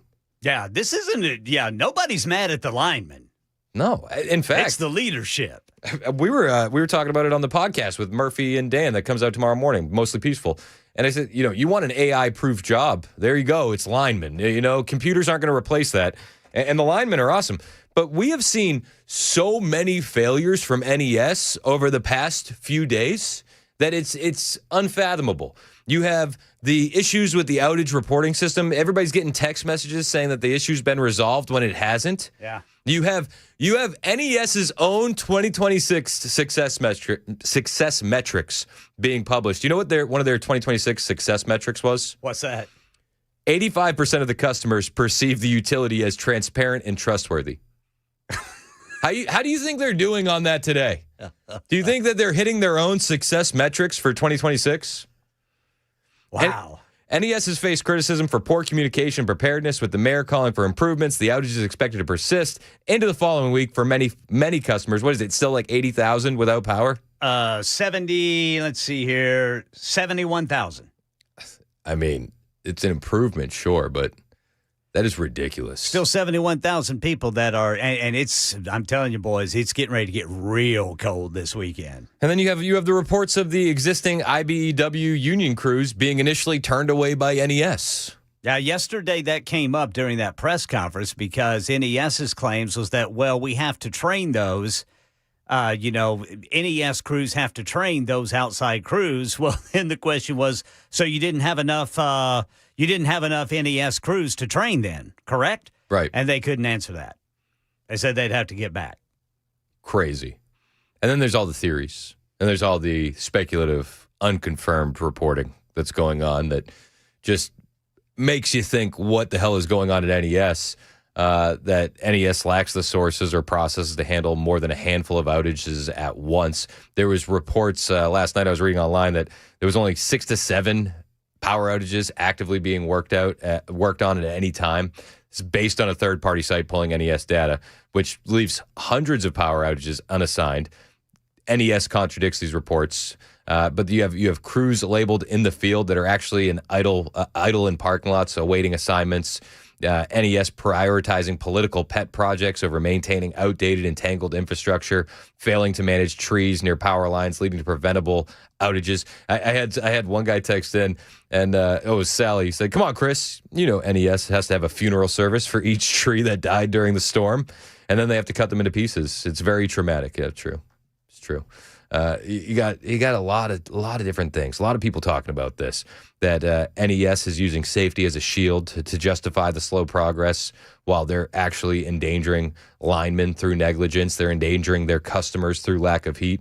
NES board appointments by Democrat mayors leading to party politics and lack of accountability, potentially involving corruption, negligence, warranting a Tennessee Attorney General investigation. People are calling for this. People are upset. They have every right to be upset. I'd be upset too, man. Let's go to RD. What's up, RD? How we doing, man? Good morning, Chris. Absolutely love your show, my friend. Thank you, sir. What are you dealing with today? You still got power out? You know what? God answered our prayers, and we were prepared. I live in southern rural Murray County, and I have a big 10,500 generator sitting on the back patio on go, but never had to use it. But, Chris, I want to call in and praise my power company. I'm not going to name it, and when I finish my brief story, you'll understand why.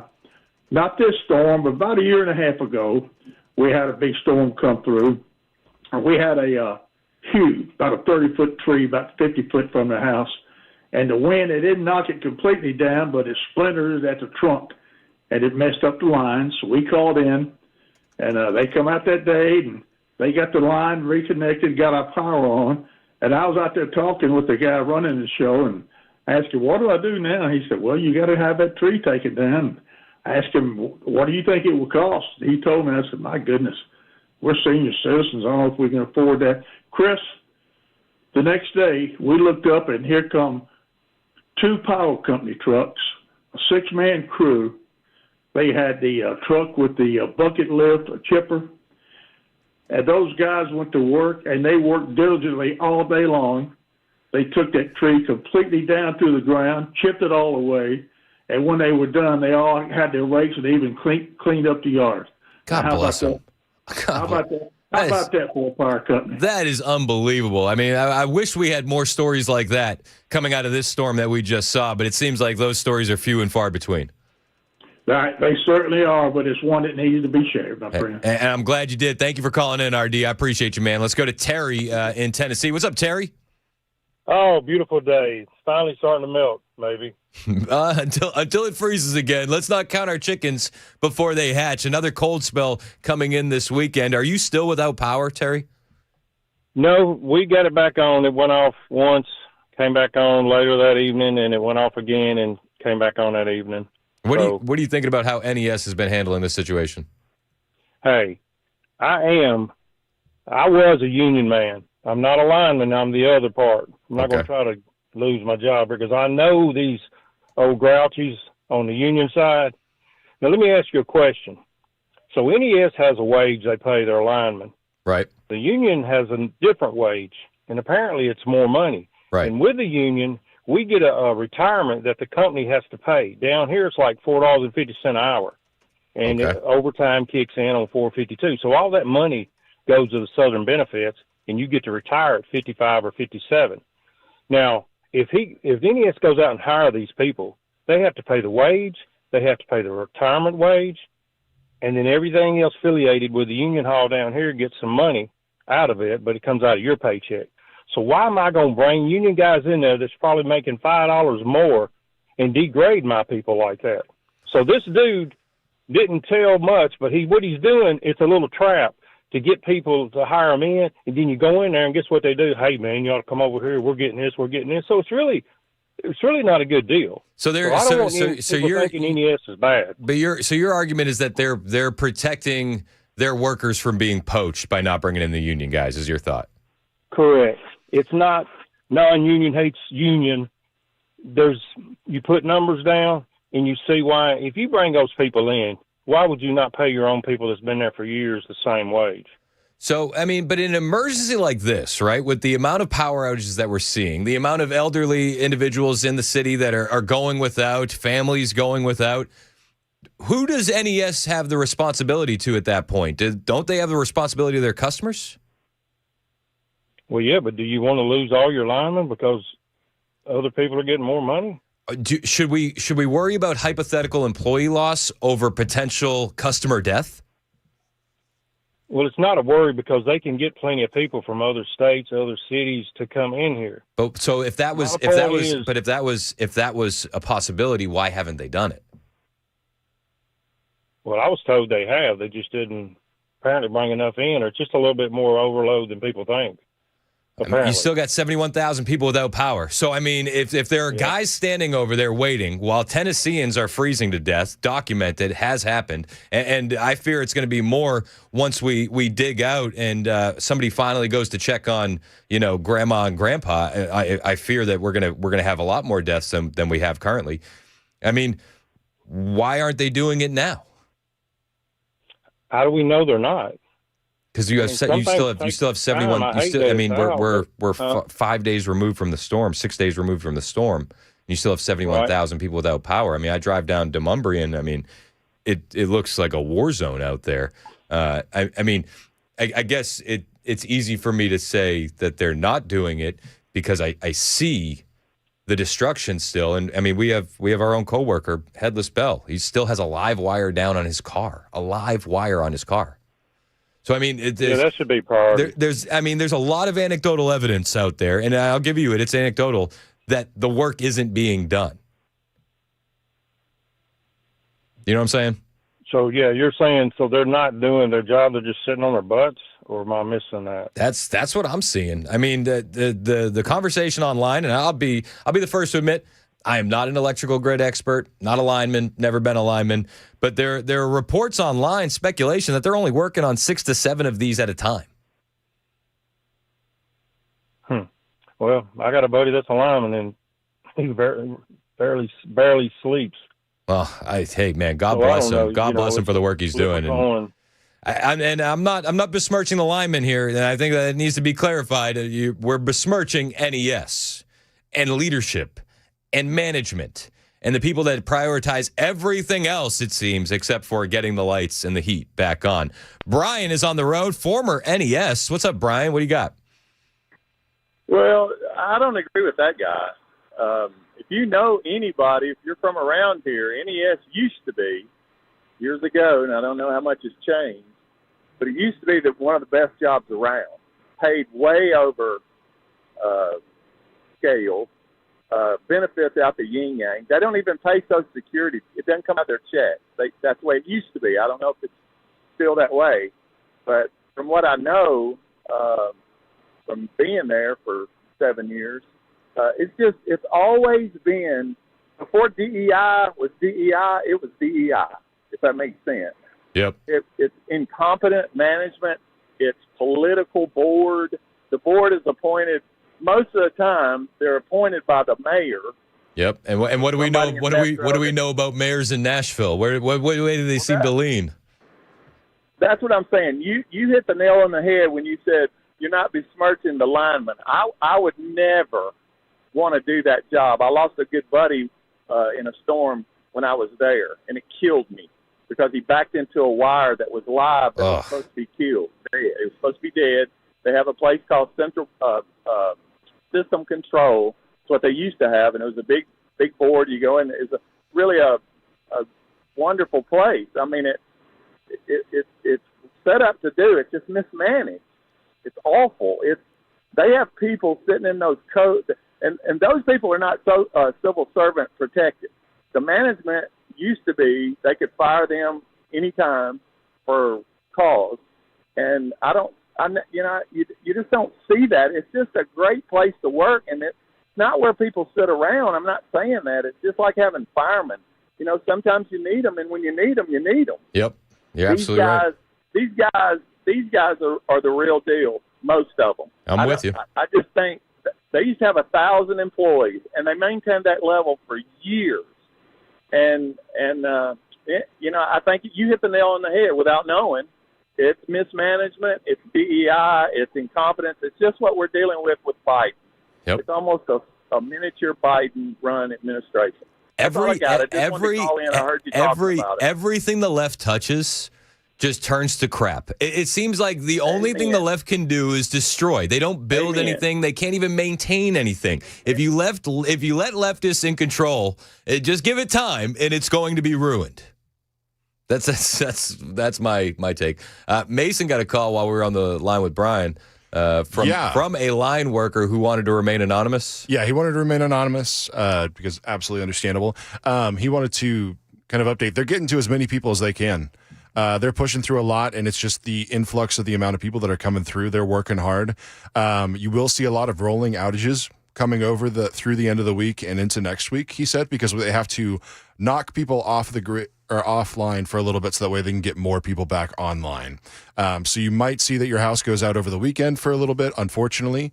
Hopefully it's not too long, but they're getting them on as quick as possible, because if your house goes out for a little bit, for a little minuscule amount of time over the weekend, it's because they're trying to get as many people back on power who have been out for 6 or 7 days. That makes sense. You're shutting down the block to get a house back online. Exactly. So if you notice that coming through, don't get angry. Don't get too scared about it. Don't yell at the workers that you see outside working. They're trying to get you back up and working.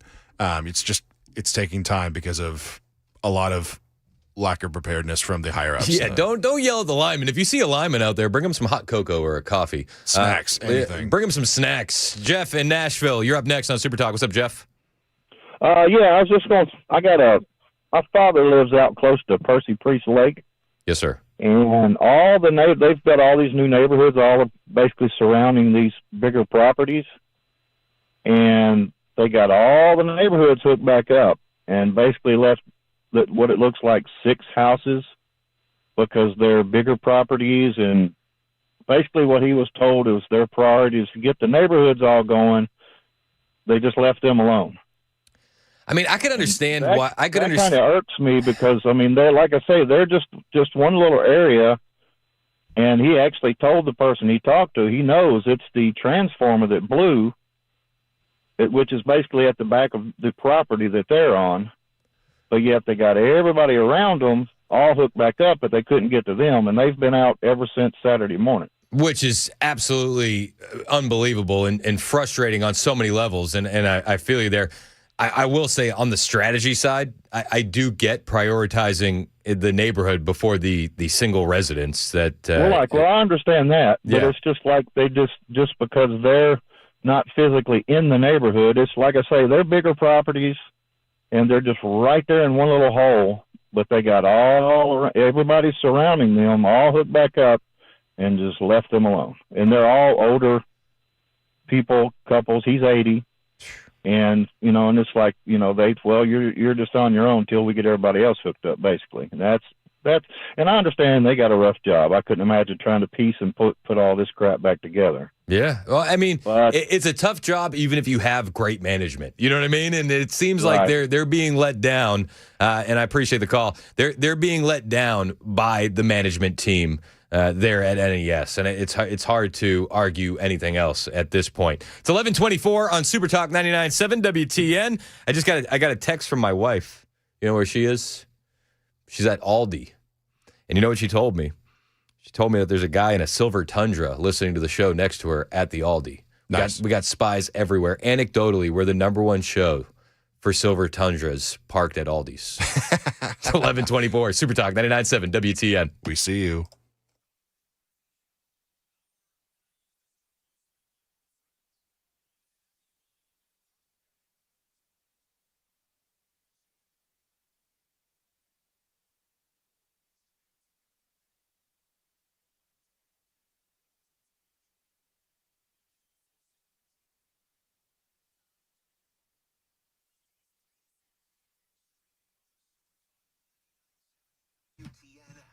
Hey, what's up? It's Chris Hand here for my friend Paul Winkler and Paul Winkler Inc. I love Paul, man. He has helped me and my family out tremendously, and he can do the exact same thing for you.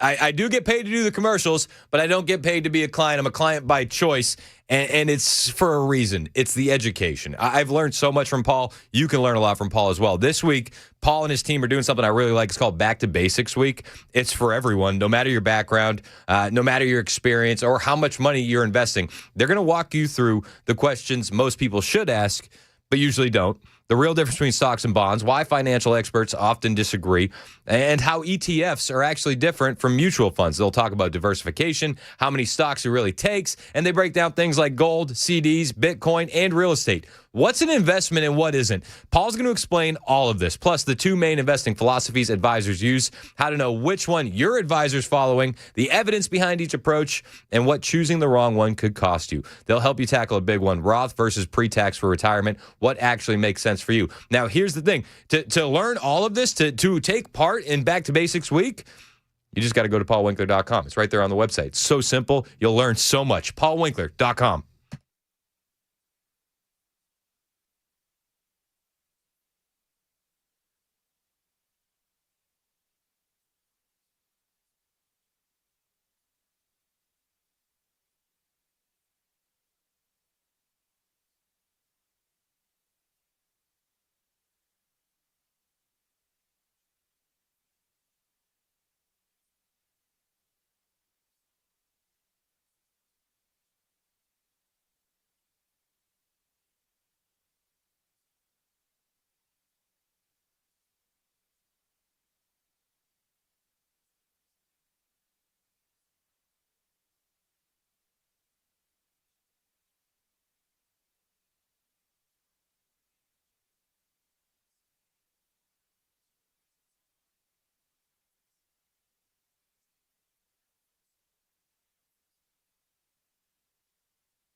All right, drivers, we've got an issue with some crash cleanup. That's going to be eastbound, the East Loop there at Shelby Avenue. Then in Creve Hall, crash reported 65 northbound before Harding Place.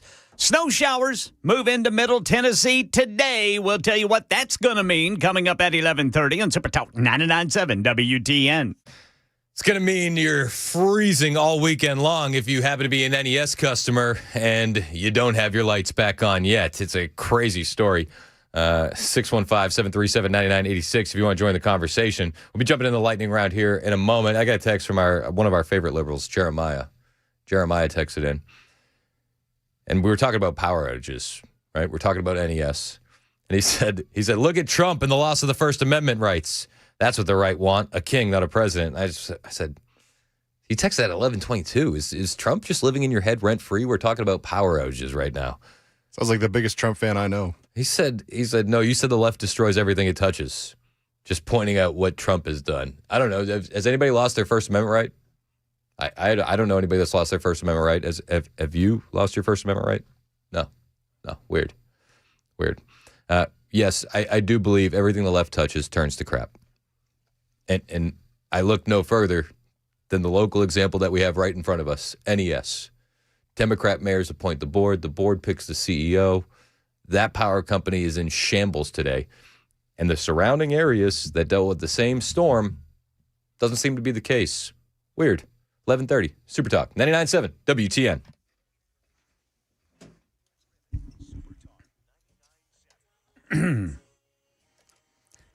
I'm Ken Weaver with your top stories. Got the full forecast coming up in 5 minutes. Get you some more details on snow showers expected to move into Middle Tennessee today, mainly affecting the eastern counties. Most of us going to see some flurries or maybe a light coating, but areas north and east could pick up around an inch. Roads in those spots may turn slick as temperatures stay below freezing. An even bigger concern is the Arctic blast that's going to push wind chills below zero all weekend long. And more bad news for Nashvillians without power to heat their homes. Many will not be restored through the weekend and into the first part of next week.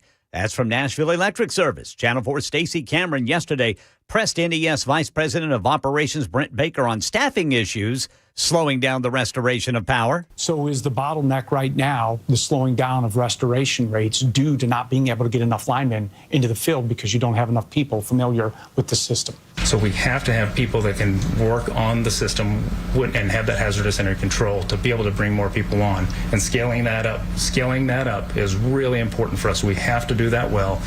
Getting those, but not having enough people to have knowledge of the system to get them online safely, was that a failure on your part?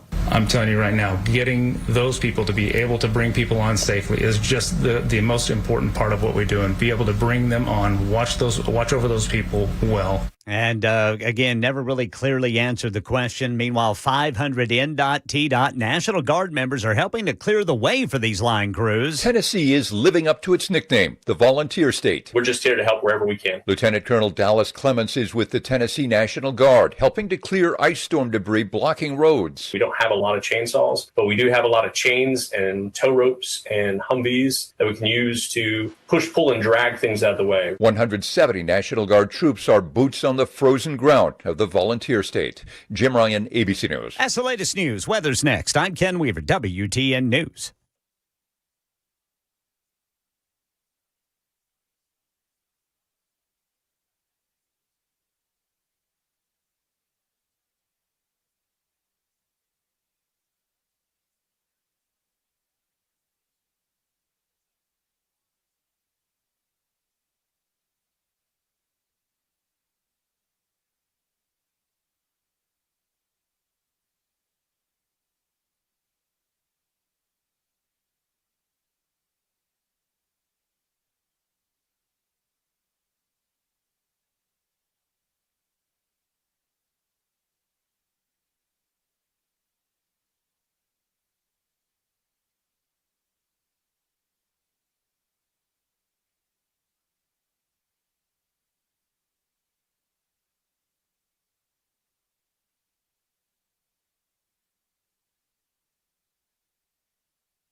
It's 11:37 on Super Talk 99.7 WTN. Hey, how are you? It's Chris Hand. Show's brought to you by Better Water LLC. Water filtration systems, water softeners, betterwater.com. We're going to be jumping into the lightning round in a moment, but there's a couple people that still want to get their thoughts out when it comes to NES, and they've been holding for a minute, so I don't want to just move on and leave these guys hanging, because I feel like there are legitimate gripes out there when it comes to NES, and people want to get their voices heard, and we'll do it for you. Let's go to Mark in Nashville. What's up, Mark? How are you? All right, just fine. How you doing? I'm good, man. What are your thoughts on what we're seeing with NES?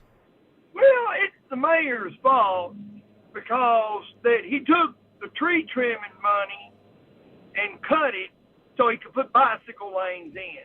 So all these Democrats that are crying about the power and stuff, you need to get on your bicycle and ride your bicycle lane.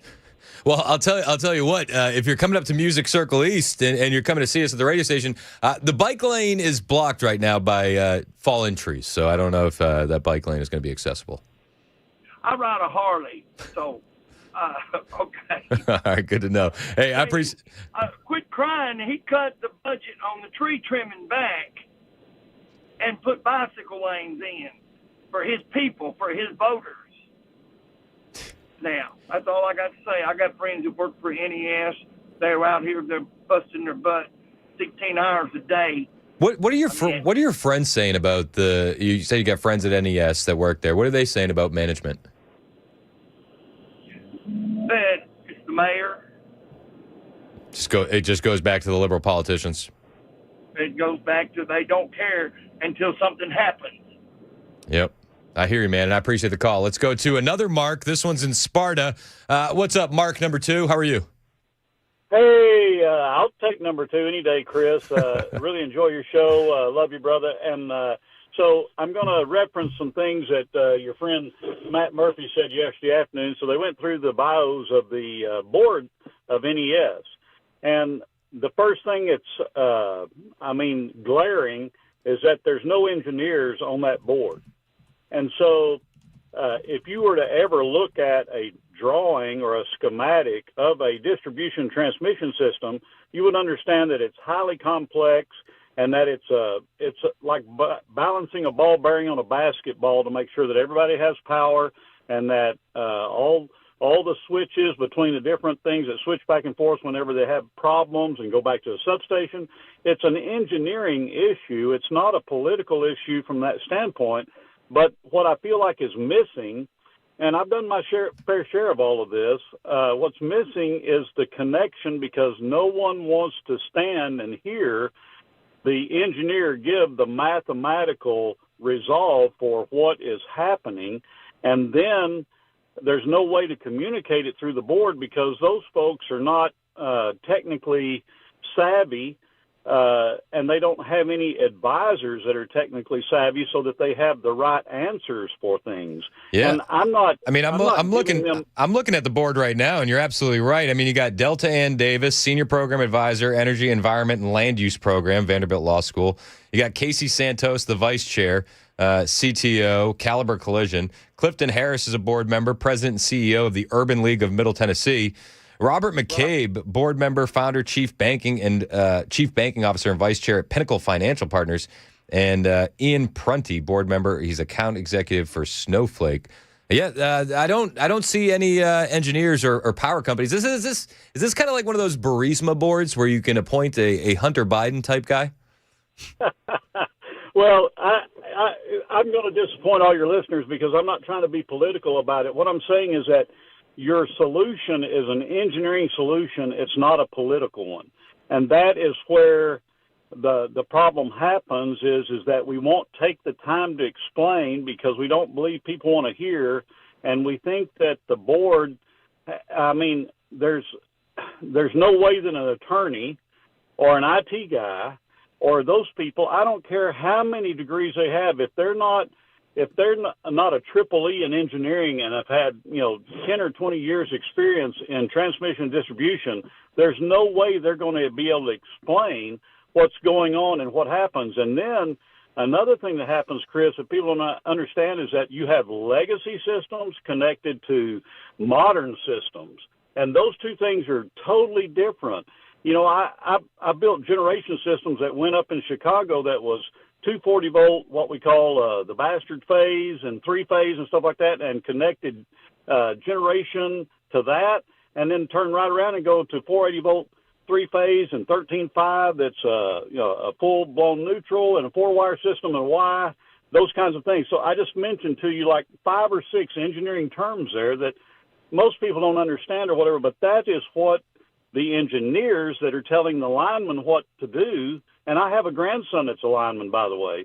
And it's just that I understand what they're up against. I just wish that someone could make the connection between the political and the engineering to understand that just because we will it to be so, or because we can go on social media and have anything that we want, transmission distribution system is something totally different. You mentioned earlier that an AI is not going to take a lineman's job, and you're exactly right. AI is not going to dig a ditch for a plumber's line either. Yep. Well, hey, So, for the record, things- put me in the category of people that don't understand the terms that you were saying. How do we fix it? How do you bring it up to speed so that way something like this doesn't happen again? Yeah, so anytime we have an act of God, there's going to be unexplainable things happen. But what I think that we're yearning for, and this is in my opinion, is we're looking for someone to explain to us what's really going on, how we have one house that's without power and a power line laying over your producer's car, and then next to it we've got a whole neighborhood that has power. Right. And then we need somebody to be able to connect that and tell you what the difference is and why that has happened. It may not be that there's not enough linemen. It may not be that there's not enough understanding. There's not enough ability to communicate highly technical things in a common sense or a standard kind of way that everyone can understand. Yep. And then, of course, that the is so minute key. That board, That's so key, being able to break it down for the public. I had this math teacher once in high school that was a very smart lady. Terrible teacher because she couldn't break things down for us to understand. right. Yeah. And so, you know this as well as I do, that the number one problem that everybody will tell you about work, about church, about their relationships and everything is that it's a number one thing, no matter how much emotion we go through and we crunch it all down, is communication, right? Yep. Yes, sir. So you have to have an engineering type that enjoys teaching and makes it fun for the public and can include these guys on the board, and he can advise them and say, okay, here's what you need to know, and here's how we approach this, so Right. that you can manage the situation. Because it's not that the linemen aren't doing what they can do. It's not that there's, I can tell you that if there's transformers blown out there and they're in a legacy system, there may not have been one of those transformers in the yard for the last 25 years. Interesting. Because it just never got replaced. And if you have above ground systems where they go through the trees, and of course, we're gonna say you've got to cut that stuff back, just like in California. If you don't clear out the underbrush, you're going to burn down the whole valley, right? Yep. And so those are engineering issues that are not solved through the way we feel about things. They're solved through mathematics and actual, hands to materials. Mark, appreciate the call, man. Thank you so much for taking the time to break that down for us. Call in anytime. I truly appreciate it. Right now, though, we got to jump into, you guessed it, the lightning round. It's the lightning round with Chris Hand. We do it every day at this time. All the stories that we didn't get a chance to get to because the news cycle moves fast. All the stories that wouldn't fill a whole segment, but we want to talk about anyway. We call it the lightning round. Oh, you're quick on the lightning today, brother. I gotta. Let's go. Let's close out the week strong. First story in the lightning round. Amy Klobuchar has officially announced that she is running for governor of the state of Minnesota. Minnesota, we've been through a lot. A beloved leader and her husband murdered in their home, little kids gunned down in a church, the killings of Renee Good, a mom of 3. And Alex Preddy, a nurse who took care of our veterans. Just a nurse and a mom. 3,000 ICE agents on our streets and in our towns, sent by an administration that relishes division. We cannot sugarcoat how hard this is. But in these moments of enormous difficulty, we find strength in our Minnesota values of hard work, freedom, and simple decency and goodwill. Might be Minnesota values, but are they Somali values? Because that's kind of what you're dealing with in your major cities. This video, this announcement that she put out goes on for 4 minutes and 16 seconds.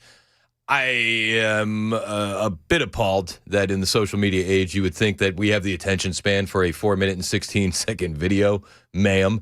But Amy Klobuchar is probably going to win governor of the state of Minnesota. Out of all the people in the state of Minnesota, she is the most Minnesota, born and raised there, and she's probably gonna land the governor's seat. Here's where it gets interesting. You ready for this?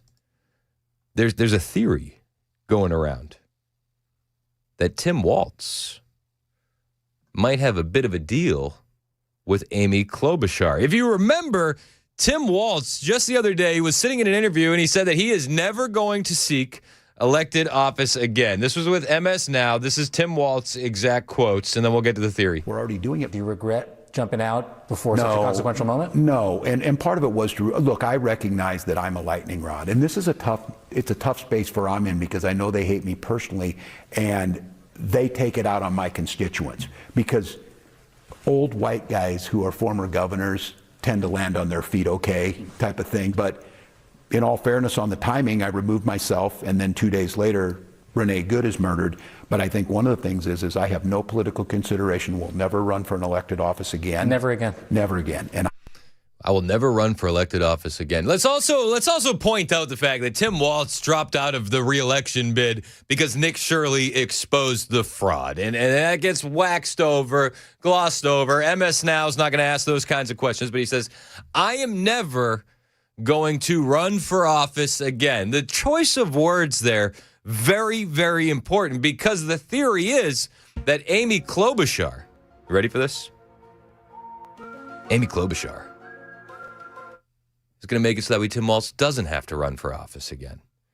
That Amy Klobuchar will become the governor and appoint Tim Walz to the Senate. Oh, interesting. You like it? No, of course nobody likes it. That sounds terrible. But this is the theory that has been going around, and people are discussing it. It's not just the tinfoil hat crew. Alpha News out of Minnesota, Liz Collin is with Alpha News, and she's really one of the best reporters on all of this. She was on Jesse Waters last night. She covers a lot of Minnesota stuff with Alpha News. Governor Walz, though, you'll notice, Jesse, careful to say that he will not run for public office again. However, Senator Amy Klobuchar could still appoint him to her Senate seat. Also interesting to note that Senator Klobuchar, in her announcement, did not mention President Trump today by name. She did say that she was going to root out fraud, but that's hard for many of us to believe. She's been a senator for nearly 20 years. She has been silent on the issue of Somali fraud. It reminds me of the debate with Trump when she goes, oh, he doesn't pay his taxes and he goes through all the loopholes. And he looked at Hillary and he said, well, you've been in government for how many years? Why didn't you fix it? Why didn't you fix it? The same thing applies to Senator Amy Klobuchar. I'm going to make Minnesota great again, and we're going to root out the fraud. It's like, you've had a couple decades. You kind of were in that Senate seat as you watched your state get invaded. You kind of watched the replacement theory in real time.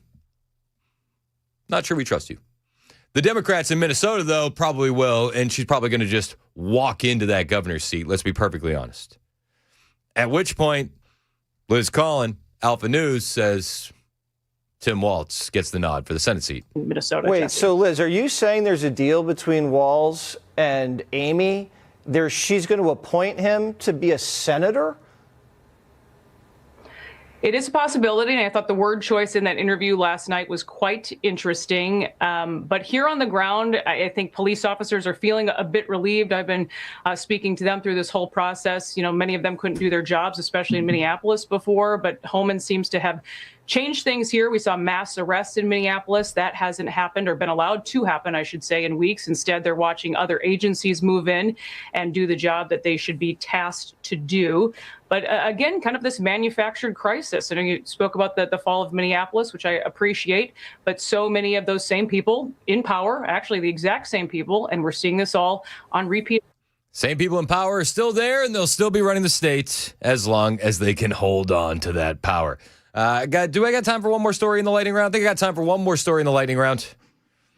Chad Benson's in studio, by the way. What's up? Feel free to jump in the lightning round if you feel so inclined. Big executive order yesterday from the president on addiction. I'm a huge fan of this. I think taking a whole of government approach is the right way to go. We've seen how addiction has just ripped this country apart. I got a lot of friends that aren't here anymore. I know everybody has the same story, family members. Nobody's immune from it. President Trump understands that. He knows it personally with his brother. But this was President Trump yesterday signing that executive order. Today I'm signing a historic executive order to combat the scourge of addiction and substance abuse. Big deal in this country and probably in every country. We're calling it the Great American Recovery Initiative. I'm grateful to be joined by co-chairs of this sweeping new effort, Secretary of Health and Human Services Robert F. Kennedy Jr. and Senior Advisor to the White House Great American Recovery Initiative, Catherine Burgum. Thank you both very much. So the order directs the initiative to recommend all necessary steps to coordinate the federal government's response to the addiction crisis, including better aligning relevant federal programs, setting clear objectives, providing data-driven updates to the public on progress towards meeting these objectives. I'm a fan of it. Something needs to change in this country when it comes to addiction. The destigmatization of it is a great first step. The relapse rates on addiction, very similar to relapse rates on cancer. But we need to fight this, and the Trump administration is doing so. Steve Witkoff was there while they signed this executive order, and he talked about how important it is to him. The president is doing the same thing to me now that he did to me in 2017. Do you remember, Catherine? Yeah, we were sitting next to each other. Yeah. Yes. So I want to tell the story about this. So I came to the opioid conference, and the president did not know I was coming because I was invited by the First Lady. And he leaned over, saw me in the aisle, and he looked at me and he said, "Steve," and then he realized why I was there, because I had lost my son Andrew, and the president was an incredible friend when I lost him. I lived in his building at 502 Park Avenue, and I remember when him and the First Lady came, and I talked about this all the time. And so he took my hand and he said to me, "Come on up to the stage and tell the world about your boy Andrew." And of course, that was, something that was really meaningful to me, and I got through it. And I talk about it all the time. I talked about it on the campaign trail and so forth. He is a very special man.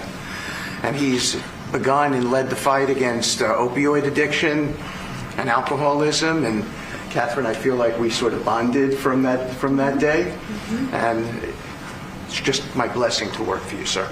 I love stuff like this. I do think that the president really does have a soft spot in his heart for this. And as you can see with Steve Witkoff there, he's talking about, he lost his own son to opioids. This isn't a class problem. This is an everybody problem. Everybody problem. And you know what I've always said? Trump, in big stages, he doesn't show the empathy the way he does one-on-one, where he can get you alone.